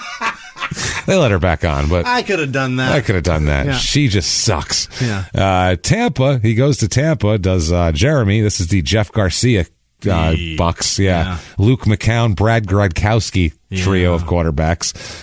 2007, they go 9-7, go to the playoffs. They won 9 games with that horse shit. 9 games and lost in the wild card round to the Giants that year, who went on to beat the Patriots and ruin their undefeated season. God, that was glorious. 14 wins and 1 giant loss. That was beautiful. 14, 18. 17. 18, I thought. Was it 19-0 would be the 16, 18 wins and 1 giant loss. That was the one. That's the statement. So, he plays 14 games for Tampa. Yeah. Only has 18, this year, only has 18 receptions, 4 touchdowns. Yeah. Whatever, not too bad. 2008, in June, he suspended 2 games and fined 3 checks after violating the NFL substance abuse policy, testing positive for something. 2008, he also played in 15 games and caught 36 passes for 397 yards and 2 touchdowns. Yeah. Decent year there. 2009, Tampa, he plays in 16 games, starts 8, has 15 receptions, 130 yards, and only 1 touchdown. Not wonderful. No. October of 2010, the 2010 season, once that's over with, or once that's just after it starts, he's released by the Bucks. Why, you wonder? Well, it's because he was arrested for possession of marijuana. Okay. He was pulled over in his pickup truck for loud music, and an officer smelled weed inside the vehicle, of course, and they pulled him out, searched him. He had 38 grams of weed on him. That's a lot. That's over an ounce. Yeah. It's a good bit. Almost an ounce and a half. It's between a quarter ounce and a quarter, an ounce and a half. Certainly a felony in Florida. It's a lot. It's a good amount of weed. I mean, it's a decent sack of weed. It's not like he had... it's not trafficking. He wasn't going to go sell it or anything. That was just for his house. Yeah. But whatever. He still knew I assume knew that was against the law in Florida. He's taken to jail and charged with possession of marijuana with intent to sell. That's the bullshit. Because it's 38 grams. He's not selling weed. No. I mean, unless he had it bagged up in fucking dime bags or something. Unless he's already moved several pounds and bricks and that's all he's got left. Yeah. That's just for his pocket, this guy. He's a huge guy. It's pocket weed. And also possession of drug paraphernalia. But it's good enough to get him released after only 5 games that year by the Bucks. Really? 5 games, 43 yards, 3 receptions, no touchdowns. Shit can. They've had enough of him. And no one else wants to touch him. Keeps getting arrested. Can't be trusted. He's a problem. They don't pick him up. That is the end of his pro football career right there. Really? Career, 121 games, 41 games started, 202 receptions, 2,217 yards, and 22 touchdowns. It's not great. That's it. No, I mean, the 22 touchdowns is pretty impressive. Okay, but it wasn't a spectacular career. Yeah. But at this point is when he meets Hope Solo again and starts hooking up with her. Yeah. So him and Hope Solo start hooking up. If you don't know who Hope Solo is, she is, like we said, the U.S. national team's female team's soccer goalie for years and years. Excessively famous. She's been on TV shows. She's on the cover of every fucking magazine. She's sellable because she's pretty. She's pretty. Right. She's an athlete. She's a winner, and she's got she's great at what she does. Great at what she does. Very sellable here, and I don't know what the fuck she wants with this asshole. This is crazy to me. Other than physically, they match up because they're both like large, does athletic. She need a drunk bodyguard? Maybe. Well, she does plenty of drinking on her own, I think. Here. So they got together for a little while, and she said that finally one night they were out to dinner in 2011 in Los Angeles. And I guess this is the night that Jerramy told her that he loved her. Yeah. And she says, quote, "I didn't know what to say, so I said, fuck you, and we didn't talk for a year." What? Okay. She seems to be the perfect girl for him. Yeah. Let's just say they go together perfectly. That's a very strange answer. Neither of them makes sense, apparently. So right after that, I don't know if his heart was hurting from that. He's arrested in 2011 for attacking two bouncers in a Florida bar. Yeah. It's a felony battery charge. His bail was set at $2,500, and he was released from jail. Stevens was at Duke's Retired Surfers Island Bar. Yeah. That sounds so Florida. Yeah. How Florida does that sound? Oh, my God. Jesus Christ. There's a sand beach out back. No one has It's not even near the beach. No. You know what I mean? No, that's what I mean. It's inland, but it's got sand everywhere. Yet no one has a covered shoe in the whole place. Everyone is... You think they've got a shoe on? I think they have a policy. They're just wandering around in sand in there. No shit. Well, at about 8 p.m. that night, he becomes unruly and was asked to leave by bouncers. 8 p.m. He's already unruly. He refused, police say, and he punched two of them. He's been doing some day drinking. I think so. William Donald Russell, 23, and Vincent Jordan, 35, who then held him on the ground until officers arrived, and one of the guys had a broken jaw. Oh. So, yeah, he likes to punch and hit people here. So, Stevens, though, Stevens' attorney, Mark O'Brien, released a statement that portrayed him as the victim who was attacked. O'Brien said Stevens had to be treated at a hospital after his release from jail, where he received treatment for multiple broken ribs and extensive bruising to his body and face. He said that the medical reports will show that these wounds are defensive in nature. Okay. Wow. We are confident that once the dust settles, everyone will realize that not only is Mr. Stevens innocent, but more importantly, the wrong person was arrested. Okay. Wow. Okay. Sure. Yeah. That fits. Fall of 2012, he's dating Hope Solo again, and they're getting very, very close. By the way, I found some stuff that I found interesting that you don't know too much about, but Hope Solo wrote a book. And it has tons of shit about like Olympic hijinks and all the crazy shit that goes on in the Olympic Village. I have heard it's nuts there. Yeah, well, she said that she fucked some famous guy there in the book, but she wouldn't say who it was. She said it was her Olympic secret. Oh. But she also said that she was hanging out with Vince Vaughn a lot there, so maybe she's banging Vince Vaughn. Back then, he was still not all weird and saggy. He was weird. Not saggy. Just not appearance-wise. Yeah, that's what I mean. He's a strange man. Oh, yeah. So she said that she said that when they went to the Today Show, they had partied all night long and were all still drunk when they showed up to the Today Show. Really? The whole soccer team. She said, quote, "When we were done partying, we got out of our nice dresses, got back into our stadium coats, and at 7 a.m. with no sleep went on the Today Show drunk. Needless to say, we look like hell." That would be awesome. That's what they did. What a story. Fucking hilarious. I love that. And but they said that this article, they said they looked up the video and they didn't look that trashed or anything, which I assume they know how to put it on. A little. Mask it. Yeah, they have to do it. Plus the adrenaline of I'm on the Today Show, this is live. Right. That'll sober you up quick, real fast, especially if you're just, you're not hammered, you're just teetering out. Oh, boy. She also described the Olympic Village as basically just a hedonistic sex parlor. It's a fuck fest. That's all it was. She... in Salt Lake, James, they ran out of condoms. Well, here, the 2000 Olympics, there was a British reporter said that reveals that organizers supplied 70,000 condoms to the 2000 Olympics. That was in Sydney? Sydney, 70,000 1,000. That's a lot. That's a shitload of them. And weirdly enough, over half of those ended up on the deck below Jerramy Stevens' condo. Disgusting. Just disgusting. She also said, quote, I've seen people having sex right out in the open, on the grass between buildings. People are getting down and dirty. It's just, look at all of us. We're athletic and attractive and young. We need to fuck each other. We're all attractive. Look at us. Holy shit.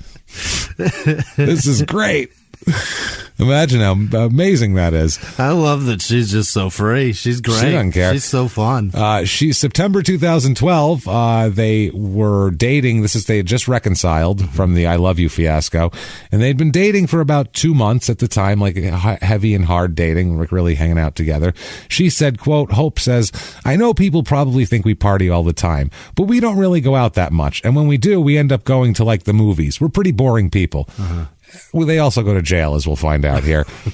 Because November 12th, 2012, they're going to have a little party. Yeah. They have a little party at their house. Why are they having a party? Because they're getting married the next day. Oh, boy. They're getting married on his birthday on November 13th. They're going to go get married, which I know from experience is a terrible day to get married. Stupid. First wedding was on that day, November 13th. It doesn't work out. So was anyway. it a Friday also, James? I don't know. They're having a little party. They plan to marry the next day. Okay, that's what's going on here. Okay. So obviously, police in Kirkland respond to a disturbance at the home at about 3:45 a.m. They're having a party, Jimmy. There's going to be police involvement. This clearly. is in Florida? This is in Washington. Okay.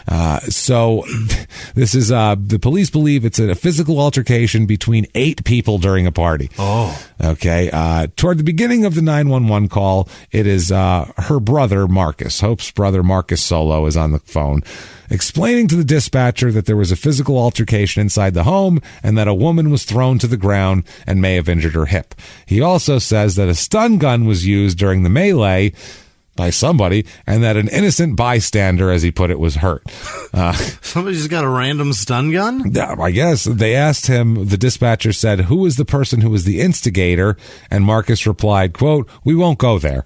Please get here. Yeah. They wouldn't answer. So toward the end of the phone call, Hope Solo can be heard in the background lecturing about how her husband, Jerramy, is going to go to jail now because he's on probation. So stop calling the police and telling them this shit because Jerramy's going to go to jail. Thanks for telling him about it. God damn it, Marcus! Yeah. Officers contacted several people in the home who appeared intoxicated and would not cooperate with police, but determined based on information and observations that there was probable cause to arrest Jerramy Stevens for investigation of 4th-degree assault.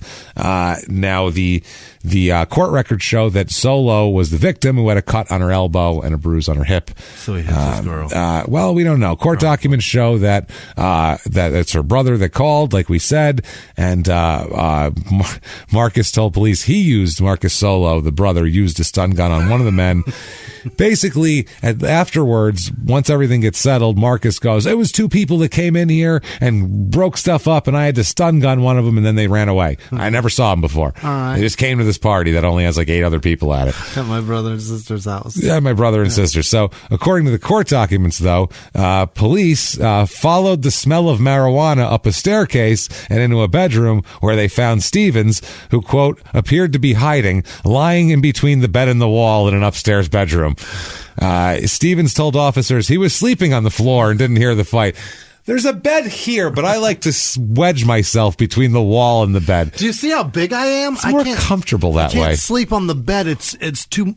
I like to lay right here, and it locks me in. It feels like I'm tucked in. What's reverse claustrophobia? Because I got that. I need to be tight. They didn't buy that. No. And especially because they saw that he had dried blood on his shirt. They're like, come on, bro. Right. Like, and he's clearly away. And the room's smoky. Like, he's... No. So they arrest Stevens based on his admission that he had argued with Hope as well. They got that much out of her, and the injury to her elbow and the signs of a fight in the bedroom where he was found and blood on his shirt. So they said, that's good for an arrest. Good enough for us. In the report, too, Stevens tells police that he and Solo had been arguing over whether they would live in Washington or Florida once they got married. So they wrestled about it. Yeah, so let's have a melee. Now, Hope says, quote, we thought everyone could just be happy for us. It was dumb. I don't know what that means. She said, our two asshole brothers basically get into this argument when police arrived and they saw her, and that's all it was. So they blamed it on Jerramy, and she wasn't beat up at all. It's ridiculous. So he is not charged the next day, as we'll talk about. Not at all?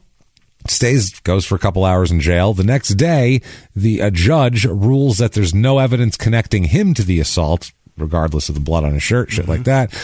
Kirkland police said it's still under investigation. Charges could be brought up later. Stevens was released without charges, and Solo called it, quote, the most triumphant day. Stevens' lawyer says, quote, the issue here is whether the crime was committed, and the answer is no. No crime was committed. She was not assaulted by him. Perhaps he doesn't get a fair shake because people look at the past history, whatever it is, and reach conclusions that they shouldn't reach. I'm going to go out on a limb. He has definitely got a fair shake. Yeah. Always. Oh, my God. More than a fair shake. Overly fair. Overly fair. They've been, you know what? There's been zero, she's right. There's been zero fair. It's been all in the favor of him. That's all him, yeah. Right. Not fair at all. They should make it fair soon. They should make it a little more fair for this asshole. So after that, they go from the courthouse to another part of the courthouse and get married. Oh, my God. Let's get married here. She says after that, quote, my life is great. My life is happy. It's unfortunate what the media can do to judge before the facts are out there. It's hard to see, but it's a hard truth, and it's part of life. I'm happy. I'm happily married. I would never stand for domestic violence. I've never been hit in my life. Let's hope not. Said that? She said that. Let's hope not. All right. I hope not. Oh, nobody wants to be hit here. So 2 weeks later, Stevens is arrested on investigation of violating his probation in Hillsborough County. He's serving probation for the conviction of marijuana, and he was arrested for that, which they're trying to see if that is the domestic violence is a violation of his probation. Right. He's not supposed to be getting arrested at all. So Hope Solo said, quote, I feel bad for all the ignorance in the world. People are so quick to judge. The media spins stories in such a dramatic fashion. I will continue to show love and never make judgments. I am blessed with true love in the beautiful game of soccer. I wish everybody the same happiness. Yeah. Honestly, I mean, poor Hope, poor Jerramy. Let's be honest here. If there's ever a man who hasn't gotten a fair shake, I know it's Jerramy. I mean, never mind those other people. You can't feel bad for women who may or may not have been assaulted, or people who were just sleeping in their bed. She had it coming sleeping in her bed, 92 years old. What are you doing sleeping with an outside wall by a road? Of course someone's going to run into you. Feel bad for the guy with the cancer-stricken son, though. Yeah, but not nearly as bad as I feel for Jerramy Stevens. No way. Global Sales and Marketing Director in London, England. He's a highly experienced sales and marketing director. Is it Jerramy? It's not Jerramy. It's right. There's nobody else that's Jerramy. Yeah. Jerramy, but still, it autocorrects to this Jerramy, and then you get these people. Poor bastards. Jerramy Stevens, anti-money laundering analyst at Credit Suisse, I don't know what that is, in Asheville, North Carolina. He was a graduate, cum laude honors graduate. Really? From college. Look at that Big guy. Deal. Jerramy Stevens, precast concrete specialist. At GCP Applied Technologies in Denver there. Good for him. Jerramy Stevens, Senior Manager of Engineering at Verizon Communications in Tulsa. And finally, Jerramy Stevens, athletic trainer. I hate anybody. That's the guy. At Orthopedic Associates of Lancaster in Fort Lauderdale, Florida, too. Yeah. So it's not great at all. So June 24th, 2014 comes around, and Hope Solo gets arrested. Oh? Yes. She was combative with officers after her arrest. They said also she ends up being described as the primary aggressor here. She's going to face 2 misdemeanor counts of domestic violence for an altercation at her half-sister's house. And let's talk about this. She seems like a bad bitch. She's tough. She says there was an interview and there's depositions and everything. Basically, other people said that she had been drinking. Hope. She arrived at the home of her half-sister, Teresa, and was the aggressor in an altercation, including slamming a teenager's head into the floor. Oh, you can't do that. The report says she was so combative after her arrest that she had to be forced to the ground by police after she insulted the officers.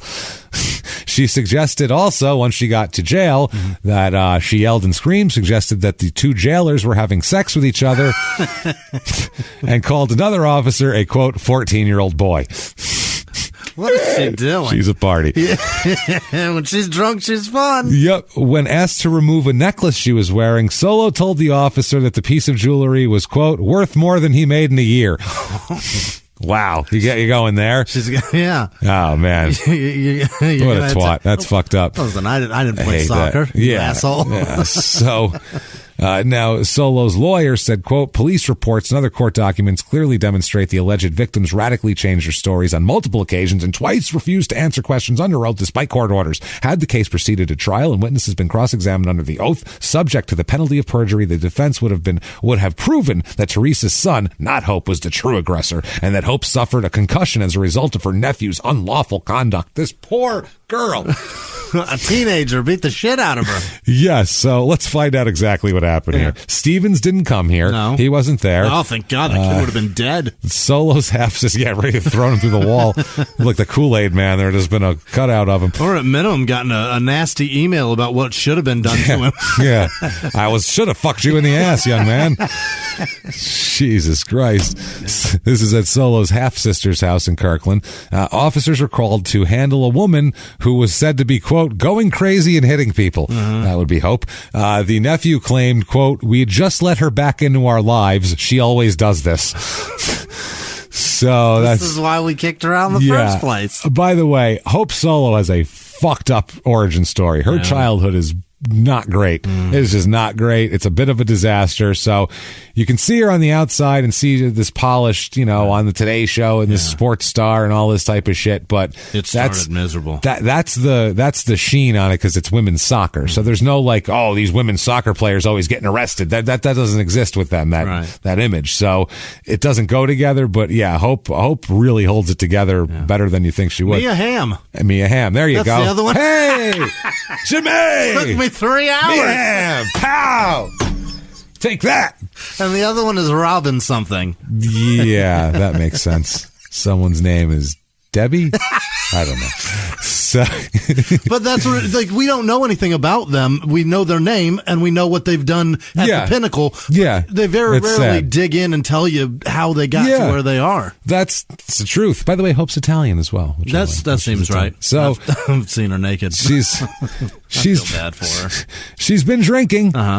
She'd been drinking. She came without Jerramy Stevens because she said, quote, he was being a jerk because he had refused to drive her to the airport the next day. Okay. He didn't want to, he said, so she came without him. Drunk. So, Solo and apparently her teen, Jesus Christ. Yeah. Their teen nephew got into an argument. The nephew tells police, quote, I then told her to get her cunt face out of my house. Very Italian. Get your cunt face out of my fucking house. But they're in Washington, so you got a cunt face. Yeah. Look at you. You cunt face. Get out of here. So allegedly here, everybody said Hope then called him a pussy and punched and tackled him, saying he was crazy and a, quote, fat pig. As they are just slinging them. And then she allegedly attacked his mom and punched her when she tried to step in the middle of it. Okay. The nephew, and oh my God. Oh my God, Jesus. This is so white trash. It's not even funny. So she tackles her nephew. She's beating him on the ground. You fat pig. Get your cunt face out of my house. They're arguing with each other. His mother steps in to go, hey, it's her half-sister. Hey, let's stop this. Hope gets off of him, socks her a good one. Yeah. While she's turning around socking her half-sister, the nephew picks up a broomstick and whacks Hope on the back of the head with it. Wow. This is fucking amazing. Yeah. Okay, so clubs her on the back of the head with a wooden broomstick. And tried to get her to leave by pointing, not a gun at her, a broken BB gun. A broken one. It didn't even fire BBs. Right. Get out. Right. Okay. She then, as was put by other witnesses, began circling him. He said, quote, cornering me like a shark. Wow. Jesus Christ. She's like stalking him like a tiger. She then allegedly left the house. Yeah. walked out of the property, then jumped a fence and came back in the house after they locked it, jumped the fence, re-entered, and attacked her sister again. Unbelievable. Okay. Pictures of her sister and nephew were taken after the fight to show scratches, abrasions, and red spots on the arms, hands, neck, and head of the mother and son. Okay. Just all this shit here. Apparently, they'd had a sibling rivalry here. Jesus Christ. This is a nice Mother's Day. Yeah, she said she often fought with her brother Marcus there. She says, quote, I called him fat and stupid and whatever other cruel things I could think of. I guess she was a freshman when he was a senior, so they didn't get along. He was often, quote, fighting, drinking, driving under the influence as a teen, and she says she did some of the same. This is from her book, actually. She said she was 17 when her then boyfriend got pulled over for drinking, but it wasn't her. It wasn't him. It was her drinking. And they were let go, and school officials heard about it and suspended her from the basketball team for it. And this was the same day that she signed a letter of intent to play soccer. So she's celebrating her letter of intent by getting kicked off the high school basketball team. And she says, quote, it was the first time I realized that by excelling, I could become a target. No. Or when you fuck up, there are consequences. Yeah. I'd love these people who always say this sort of shit to do what they do as a not them and see what happens. Hope, why don't you do that as a fucking receptionist? Yeah. Jerramy Stevens is so persecuted. Do whatever you do while you make $33,000 a year. Right. Can't afford a fucking lawyer. Nobody cares to help you. There's no political pressure coming from anywhere. You're just an asshole who's another number that they want. What then? Right. Yeah. I could become I realize that by excelling, I could become a target. Hope, are you trying to say that the overcrowded prisons are all fucking athletes and successful people? My God, they're all so successful. What they're targeted. Crazy claim. Weird.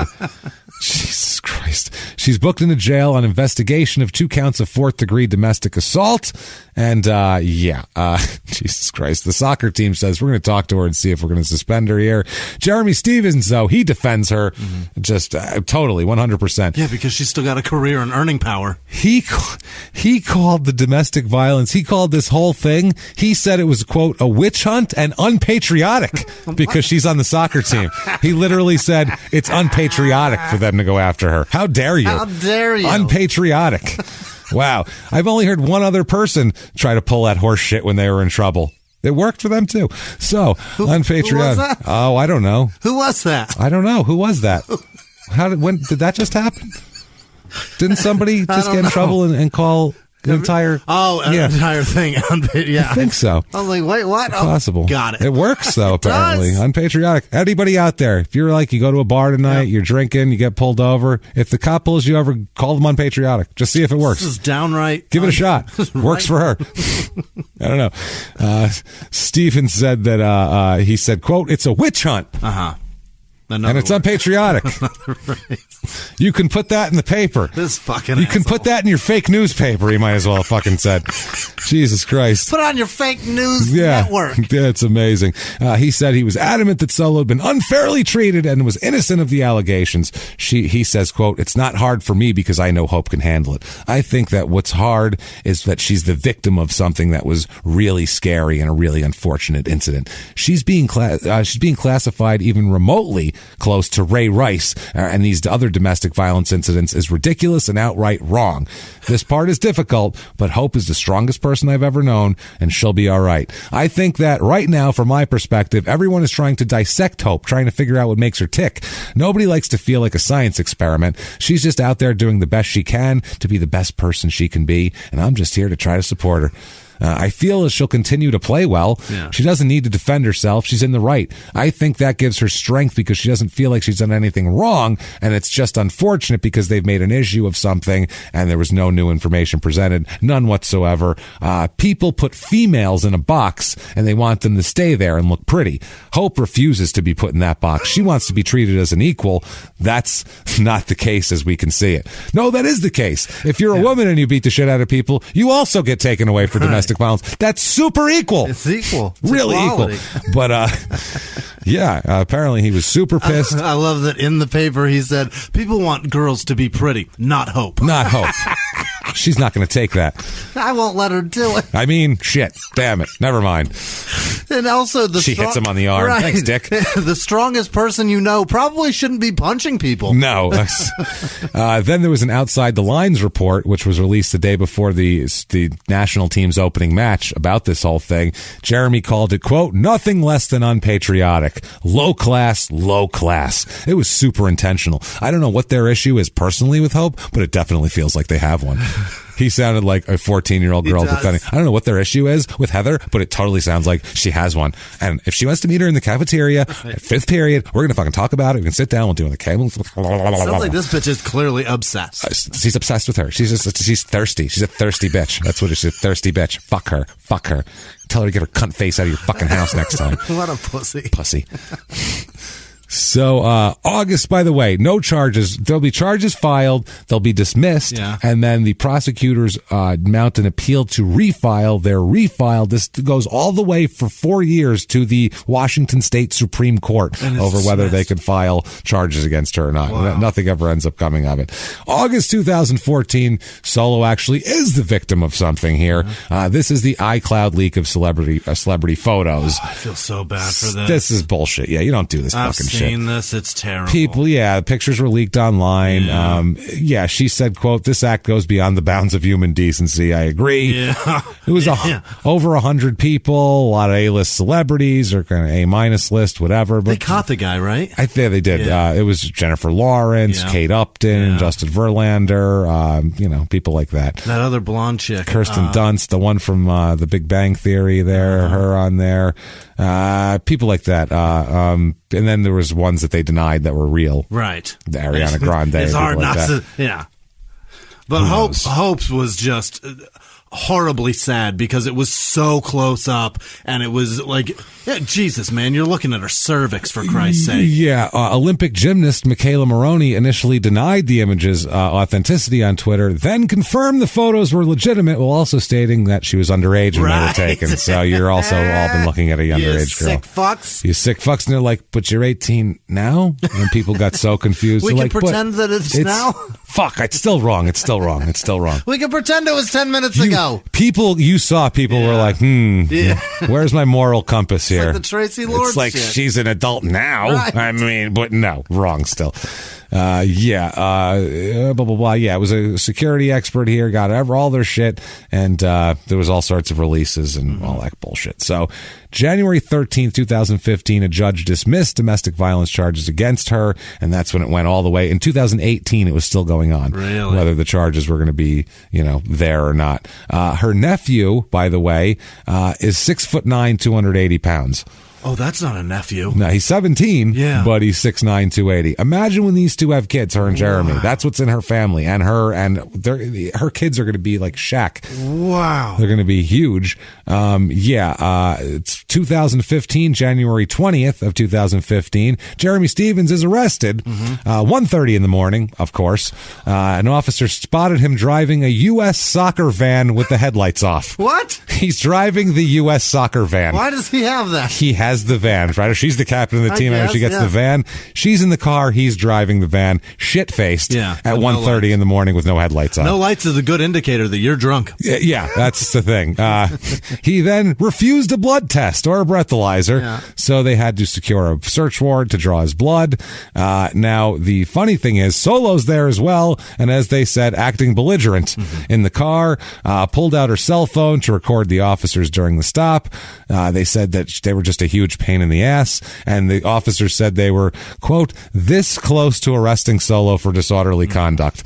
They were Solo actually said, quote, don't you know who we are? Yeah. That's she actually was quoted as saying, don't you know who we are? She pulled it. She pulled that card hard, slammed it down on the table like she just like that was the winning card. Right. Pow! You only know 2 soccer players. I'm one of them. Ace of spade, bitch. So he's arrested. His bail is set at $5,000. He's under the influence. The national team suspends Hope for 30 days for, I guess, allowing unlawful use of the fucking van. I don't know. Allowing a drunk person to drive it. Yeah, they were really upset, potentially leaving the team liable had there been an accident. Because if he plowed into somebody and killed them, they'd have sued the U.S. national team. The coach of the team called it, quote, a poor decision that resulted in a negative impact on U.S. soccer and her teammates.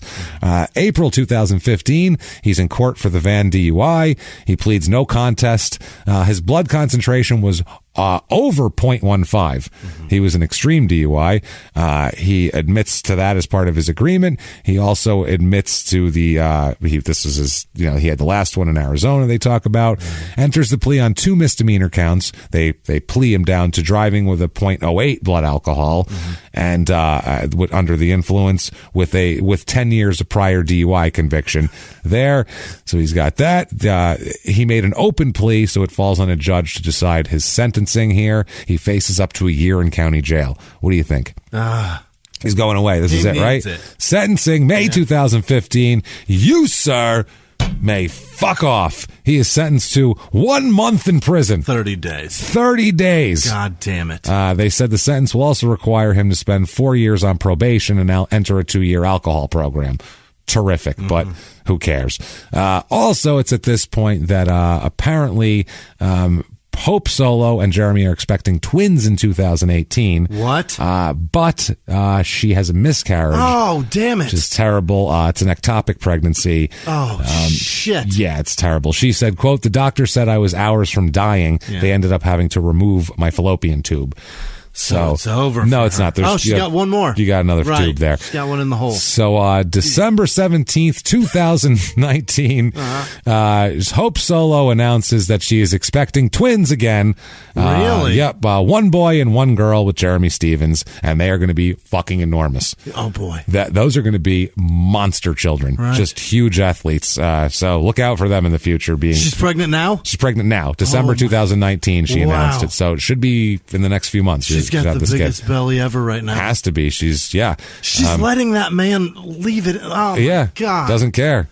Doesn't care. That's going to go so terribly. Now, I found Jerramy Stevens' net worth here on celebritynetworth.com. We know how accurate they are. Not Does very. It say $60,000? It says $2.5 million for him. There's no way. No way. That's what I mean. I don't know what that's full of shit. So can't get enough of Hope and Jerramy. Well, I found a Jerramy Stevens game-worn Washington jersey. Really? From Washington. It's the number 86. Gross. It is $199 for that game-worn jersey. Plus $48.99. Oh no, that's free shipping. My bad. I'm sorry about that.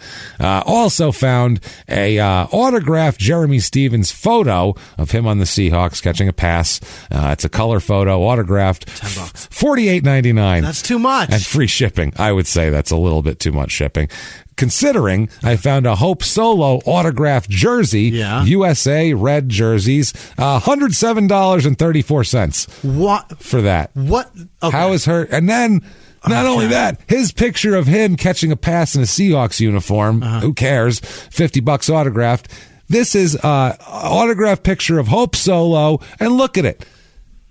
Oh my God, it's amazing. She looks hot. She's in she looks incredible. She's got a sports bra and like spandex shorts, and she's diving, catching a soccer ball, and she's got like muscles. How much is that? She looks sexy. Hope Solo autographed. $50. Same price. No, she's a champion. She is a champion. She's a real champion. Her roommate should hang out with her, not him. That's my point, though. After all that, his shit's still worth more than hers. Wow, that's crazy. Crazy shit, man. So equality's not there. It's fucked up. So that, my friends, is our first couple, Jerramy Stevens and Hope Solo. Look out for their children being born soon. If you like that show, now we got to do the house cleaning. If you like that show, do us a favor. Tell us about it. Get on Apple Podcasts. That purple icon. Give us a review. They really, really help drive us up the charts. We don't know why, but they help on the business end. Give us a review. 5 stars would be wonderful. Doesn't matter what you say. Say you're following instructions, following directions, whatever. Head over to shutupandgivememurder.com for all of your merchandise needs and all of really everything that you could want for crime and sports and small town murder, which if you're not listening to small town murder, you're fucking up. I usually say you're missing out. You're fucking up. You're fucking Let's up, just bud. say that. I will tell you to get your cunt face out of my house. No, I'm just kidding. But you should listen to Small Town Murder. If you like this, you will like that. Right. Unless you listen to this only for sports, like I just want to hear the stats. I don't care about all the arrests. Tune in for that, and then I'd get out. Yeah, unless that's all you want to listen to this show for, you're going to love Small Town Murder. So listen to that over there, and get your tickets for everything there. We're going to have, they're going to announce the Crime and Sports when they're going to go on sale soon. Yeah. Show's October 2nd at the Tempe Improv, the Crime and Sports show. The Nashville one was moved. Looks like from July on, as we know of right now, we're going to be doing all these live shows. So get your tickets. Some of them have been moved around a little bit. I know if you have tickets, then they stay and you have them for the reschedule, and call the venue if you have any questions. But check all that out. Look on our website. And thank you for doing that. Thank you for buying tickets. We can't fucking wait to see you. We're jacked for it. We had these great new live shows. And we're so excited, and then we can't show them to you. It's so fun. We're very, very upset about that. If you want to be an even bigger help to the show, you can do that. And we're going to talk about these people, our producers, who we're going to just glow about, and just we're going to say, really, I'm going to speak better about them than dead relatives that I have. We love them that much, our producers. And you can become one of our producers very easily. All you need to do to do that is to go to patreon.com/crimeinsports, or head over to PayPal and use our email address, crimeinsports@gmail.com. Anybody on Patreon over the $5 level, by the way, is going to have access to all the bonus stuff. Right. So that is, this week, it's Ken Patera. It's a crazy wrestler who did a crazy thing. And, short story of that. We had one last week. It'll also give you access to all the Small Town Murder bonus stuff, which isn't just Small Town Murder cases. It's mainly like other stuff. It's us talking about a Love After Lockup, or doing a personal ads game, or the prisoner dating game, or something like that. So it's a lot of fun. We will always put out content for you, bonus stuff on Patreon. So thank you for everything you do there. And also you can follow us on social media, or at Crime and Sports on Twitter and Facebook, and at Small Town Murder on Instagram. That said, Jimmy, I need, this week more than any time ever, I need to hear the list of people who make our lives better and who are the most wonderful people in the world. Hit me with them, Jimmy. This week's executive producers are Kyle Dunphy, Calvin Maddox, Annette Wright, Allie Warner, Alicia Parmenter, Clay Thorson, who sent us an article about some guy named Daniel Hall who was slashing tires at a hospital. Oh, I saw that. I saw that article before that. Real cunt. Yeah. Thank you, Clay. Belinda Reed moved to, she lives in Australia, and she changed her bank card, but wanted to let us know that she fixed it. And wow, that's amazing. Thank you, guys. That's so sweet. Thank you. Linda Campbell, Shauna Brazelton, Dylan Ely, Tanya Volanek, Matthew Madigan, Nathan Davidson. He's the Dickel guy. He brings Dickel to every show. Yeah. His boy Sean's going through some shit. So thanks, Nathan, for sending the money. And Sean, hang in there. Jordan Bennett, James Crane, Kelsey Hebert. It's Hebert. Michelle McQueen Garrison, Blair Bodner. April Penny had a birthday. Happy birthday. Happy birthday. McKenna Brienne. Mathal. I don't know what I did. Matal. Yeah. That's what it is. Rick Sikora, Chris at Mr. Trickshot is his name on Twitter. Morgan with no last name. Courtney Spring, Homestead. Homestead is not Courtney Spring. That's a different person. Janine Fennell, Craig Cole, Catherine Gourday, Rebecca Trapp, and that's them. That's all of them. That's the first ones. That's the others. Listen, other producers this week are Graham Wilson, Daniel Davis, Georgia Bowers, Taylor Rowlingson. Molly. Sorry. Molly Armstroff, Robin Owens, Emily Christian, Amanda Knight, Alexander Sudcamp, Nicole Vaughn, Susanna Platt, Dan McFerrin, Kyle Alexander, Amanda Taylor, Rachel Freeburn, Samantha Simmons, Megan O'Hearn, Alana Roberts, Ariel Childress, Elizabeth Goldstein, Lauren Smith, Amanda Miller, Brooke Kale, Ashley Dawn, Ashley Baldwin, Joshua Austin, Liz Vasquez, Dirk Barnert Nelson, Shannon Lafferty, Brian Maddox. No, it's not, but the worst scoop is who he is. Emma Platt, Elwin Chow, Carl Kirscher, Peyton Meadows, God damn it, Gary Howard, Marcel Del Corpo, Jennifer Nadal, Ryan, Ryan Sargent, Lindsay Redmond, Lucy Stacy, Matt Ladmeralt, Ben Foster, Misty Head, Taryn McElhenney, Megan McElhaney. Yep, that's right. Megan Dyer, Brian Whiteman, Nicholas DiMercurio, Hey. Matthew Morningstar. If I could just say him slow, I'd be great at this, but I'm trying to go fast. Tyler Garner, Peregrine Rosicario? Probably not. James Martyr, Jessica Panic, James Aselta, Benarang, I think, Walt Algarin, Jude Kendall, Janice Hill, Tamara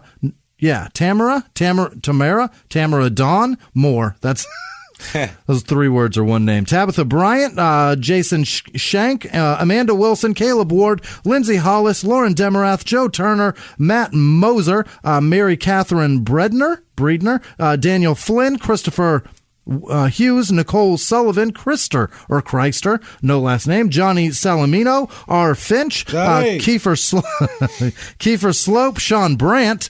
Holy shit. Okay, buckle up. Here we go. Andrea Wardlow, Jen Allison, Melissa Boss, Alex with no last name, Jeff Becker, Mark Moss, Dakota Davis, Sandy Brown, Nicole Minge.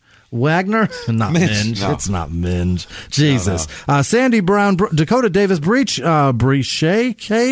Casey, Ashley Roseanne, Brittany Stewart, Karen Harris, Caitlin Brady, Lauren Steadley, Jerry Vaughn, Dalton Henry, Richard Niemeyer, Karen L.H., James Sears, Dimitri Pevich, Nikki Frappier, Courtney McKay, Samantha Tinker, God, Brandy Schloman, Chris Kennedy, Kayla Kasich, Denicia Aragon, Adam Hughes, Chris with no last name, Stephen Fletcher, Bob and Megan, Sarah Cox, Tim Dudley, you goddamn hero, Mindy Schompert, Daniel Boyer, Ryan Martin, Matthew Page, Gary Atterbury,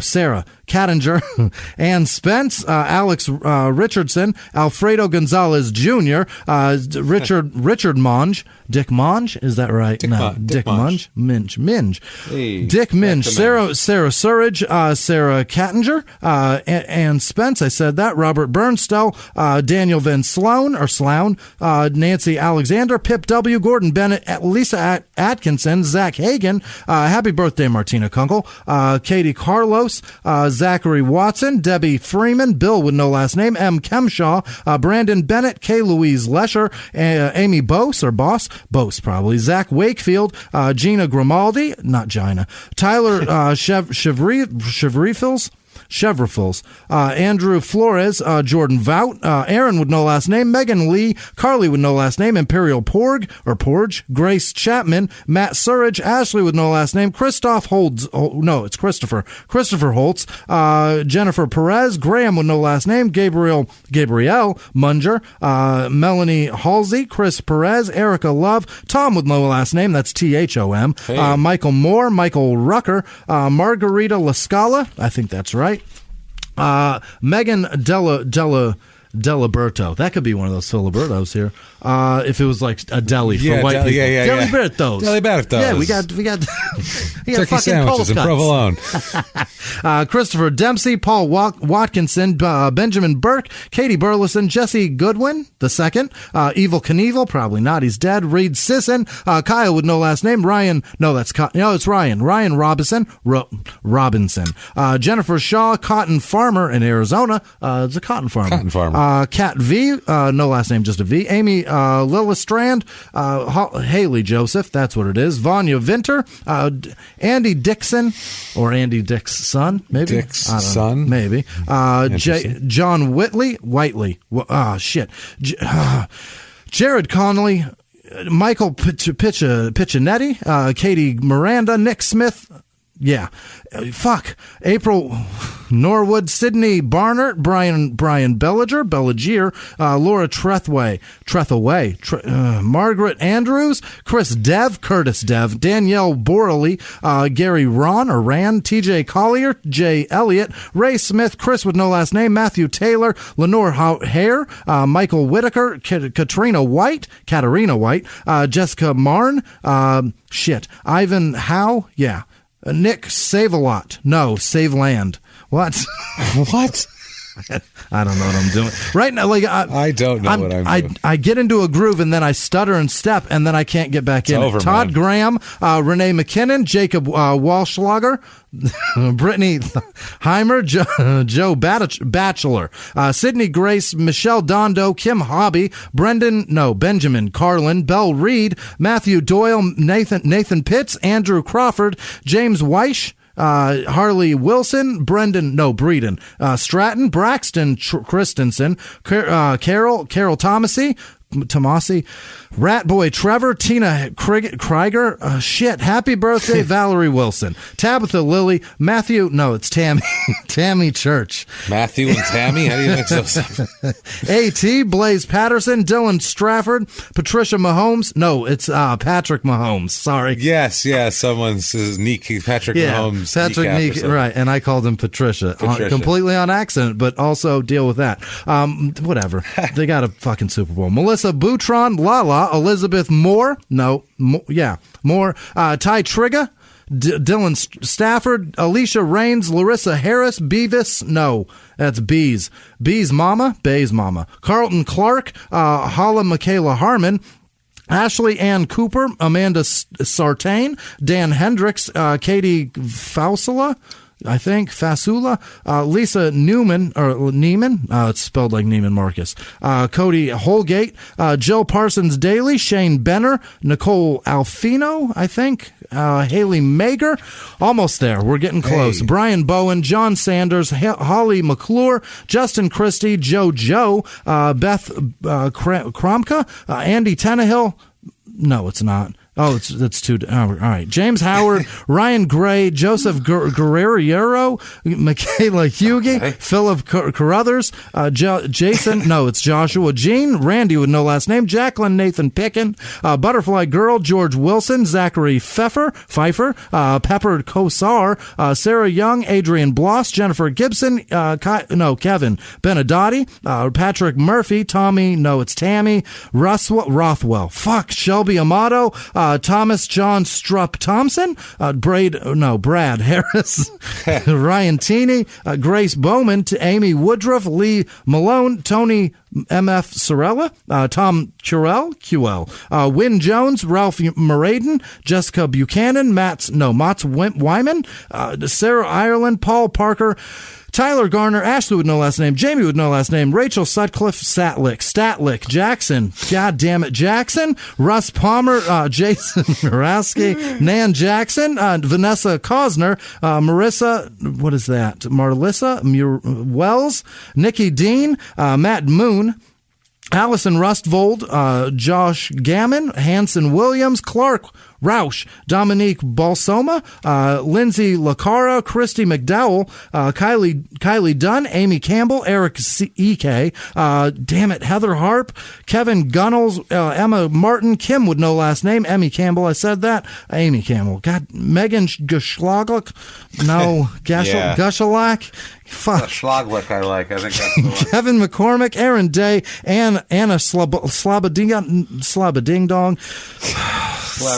Scott Spencer Wolf, Catherine Conaway, Sarah Davidson, Charlie Mosey, Jennifer Lauren, Candace Corey, Bethany McGee, Rory Callahan, Bonnie Hunt, George Grass, Mike Stein, Hope McPherson, Frank John Edward Holmes. That's too many names. Wow. Patrick Steba, Amy and Nathan Durkee. I think it's Durkee. Oh. That's not it either. Fuck. Cynthia Scavarch. Hey, Jimmy. Yeah. You're doing great. No, I'm not. You're doing fucking great, man.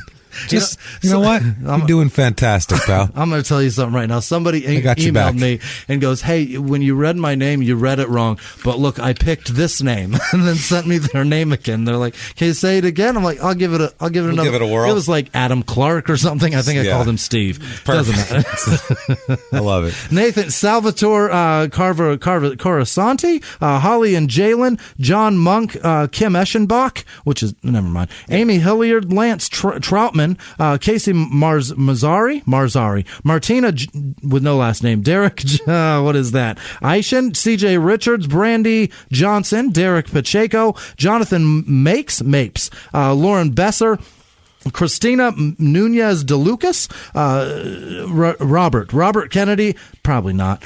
I think he's dead, right? Well, one of them is. Right. Amanda Zamora, alive, Bailey and Jan Proudly, AJ Stewart, KJ Lysot, Steve Penny, Jamie with no last name, Lisa Schultz, Taylor Bean, Key Lawrence, Julianne Pierce, Emily DC, Calvin Tremblay, John Burrows, Robert Smith, Marissa Summers, Justin Kern, Charles Hayat, Aaron Hendry, Scott Williams, Tracy Warrobe, that's Kelly Arvidsson. I'm sorry. Babsy Marie, Anna Zeblik, Deborah Cobb, Ada Sukari, Alma Gonzalez, Morgan Dorr, John Collins, Tracy Poets, Amber Elizabeth, Mary Jo Adcock, Wesley Sickich, Stephanie Bush, Marcus Johnson, Quill Murphy, Darlene R. James, Jennifer McGee, Corbin with no last name, Nate Fleck, Yvonne Gordon, Christy Edwards, Joshua Haran Elton. No, it's Harrington. What? Lawrence with no last name. Sammy, it's Sam Rydell, Tim Rowe, Kira. I wrote this.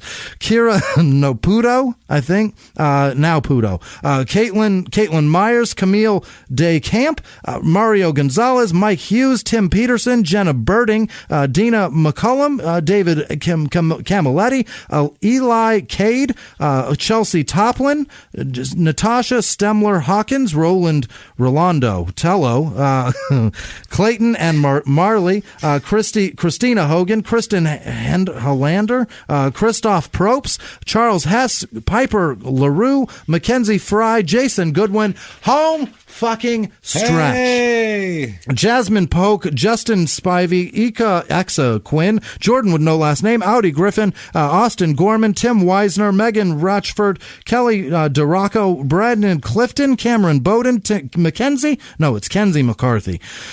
Allison Cole, Darla Spulak, I think I'm fucking dyslexic. Katrina with no last name, Leah Valentine, Brad Hardinger, Matthew Martin, Matthew Covey, Catherine Cully, Joella Doretta, Jamie Partial, Daniel with no last name, Joni and Alistair, Tommy Dugan, he's in Australia, by the way, he's fucking great, Matt Conrad, Brad McCordy, Katie Ivy, Craig Duffy, Robbie Burden, Kelsey with no last name, Rachel Harris, Miranda Hodge, Charlie Sura Spence, Sachin Vats. No, what is it? Sachin Vats? Last week I said somebody was fucking me. There's actually a dude named Man Meat, and I feel like an asshole. Karen Vaughn, Luella Micah Body, Karen Vaughn, Luella, no, Soena Harris, Michael, no, it's Kimberly. See? Eric Rhodes, Thomas with no last name, Arlene Bagwell, Kimberly Stowe, Dylan Maggard, Tommy Solis, Wayne Blunk, Giovanni Vargas, Luke Loperfido, Craig Bissett, Joey Graben, John Hermes, Zach with no last name, Beth Dingus, Jillian, Emol, Nicole Butterfield, Corey Sullivan, Tyler Knapp, Taylor Collins, EJ Serrano, Jonas Jesus, what? Sarah Lawson, AJ Mason, Silky B, Hunter DeShane, Owen Paradise, Julie with no last name, Joe Turner, Leanne with no last name, Donna Carmody, Rachel Joe, Nick Dimmercurio, Kenzie Jones Hernandez, Stephanie Gildea, Rose McGordon. No, it's Morgan. You fucking moron. No, it's Morgan. I don't know what I did. Hillary Price, Sarah Beth Greenpriest, Green Tire, Sarah Dusick, Oliver K, Alicia Braley, Donnie Munsell. Donnie, thanks, buddy. It's good. Oh, he's fucking great. He messaged me whenever we do wrestling once. He's so jacked I love about that it. dude. Robert Stewart, James with no last name, Joanne Begley, Mark Trudeau, Sarah Dulcic, Sarah Beth Greentree. I said that. It's Andrew Crenshaw, Crystal Fredette, Lindsay Cornish. Last ones. Here we go. Miranda Marcelli, Maciel, Nick Schickman. What did I do? I don't know. Hickman, Mark Sutton, Cornelius Leary III, Martha, hot piece of ass, Sesma, Sarah Chai, Tiffany Robillard, Rochelle Holcomb, Eric Higgins, Jamie Browse, I think, Jessica Marn. Jennifer Flattery, Catherine Lucht, Kristen Opdahl, Joe Losi, Kristen Payne, Rebecca Johnson, Meg with no last name, and every last one of our Patreon donors. You guys are the best. Thank you, everybody, from the bottom of our hearts, man. So many. God damn it, we appreciate the hell out of you guys. Thank you so much, and we're just blown away by all you've done for us. And if you've noticed, that's why we're really going hard trying to do extra stuff for you guys, because give you the most we can. You guys do so much extra for us, and you do it without being asked a lot of times, and so we're going to just try to give you guys as much content as we possibly can.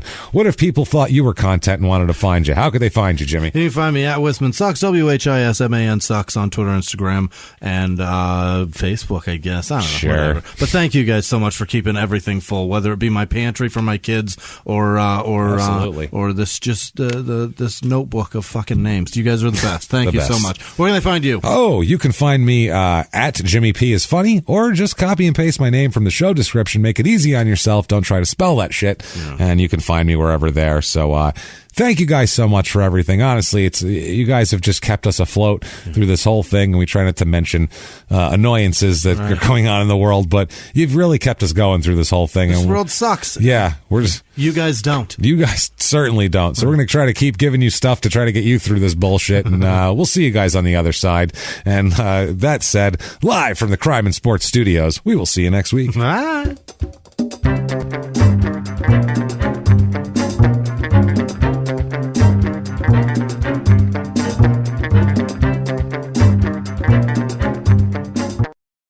If you like crime and sports, you can listen early and ad-free now by joining Wondery Plus in the Wondery app or on Apple Podcasts. Prime members can listen early and ad-free on Amazon Music. Before you go, tell us about yourself by filling out a short survey at Wondery.com/survey. In the 1980s, a rosé swept the country. Hey, Mike, I really like this White Zinfandel. Well, good. Now put it down. I'm going to try another one. White Zin became America's top-selling wine. But most don't know that this sweet drink has a sour history.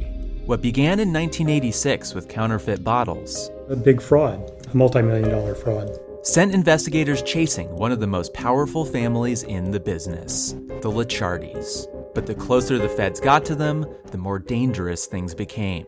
It's a story of deceit. At the time, I was paranoid. Threats. You touch my kids, I will kill you. And murder. With a .22 caliber bullet to the head. What started with a scheme to mislabel wine spilled into a blood-soaked battle for succession. Welcome to Bloodvines. You can binge listen to Bloodvines exclusively and ad-free on Wondery Plus. Join Wondery Plus in the Wondery app, Apple Podcasts, or Spotify.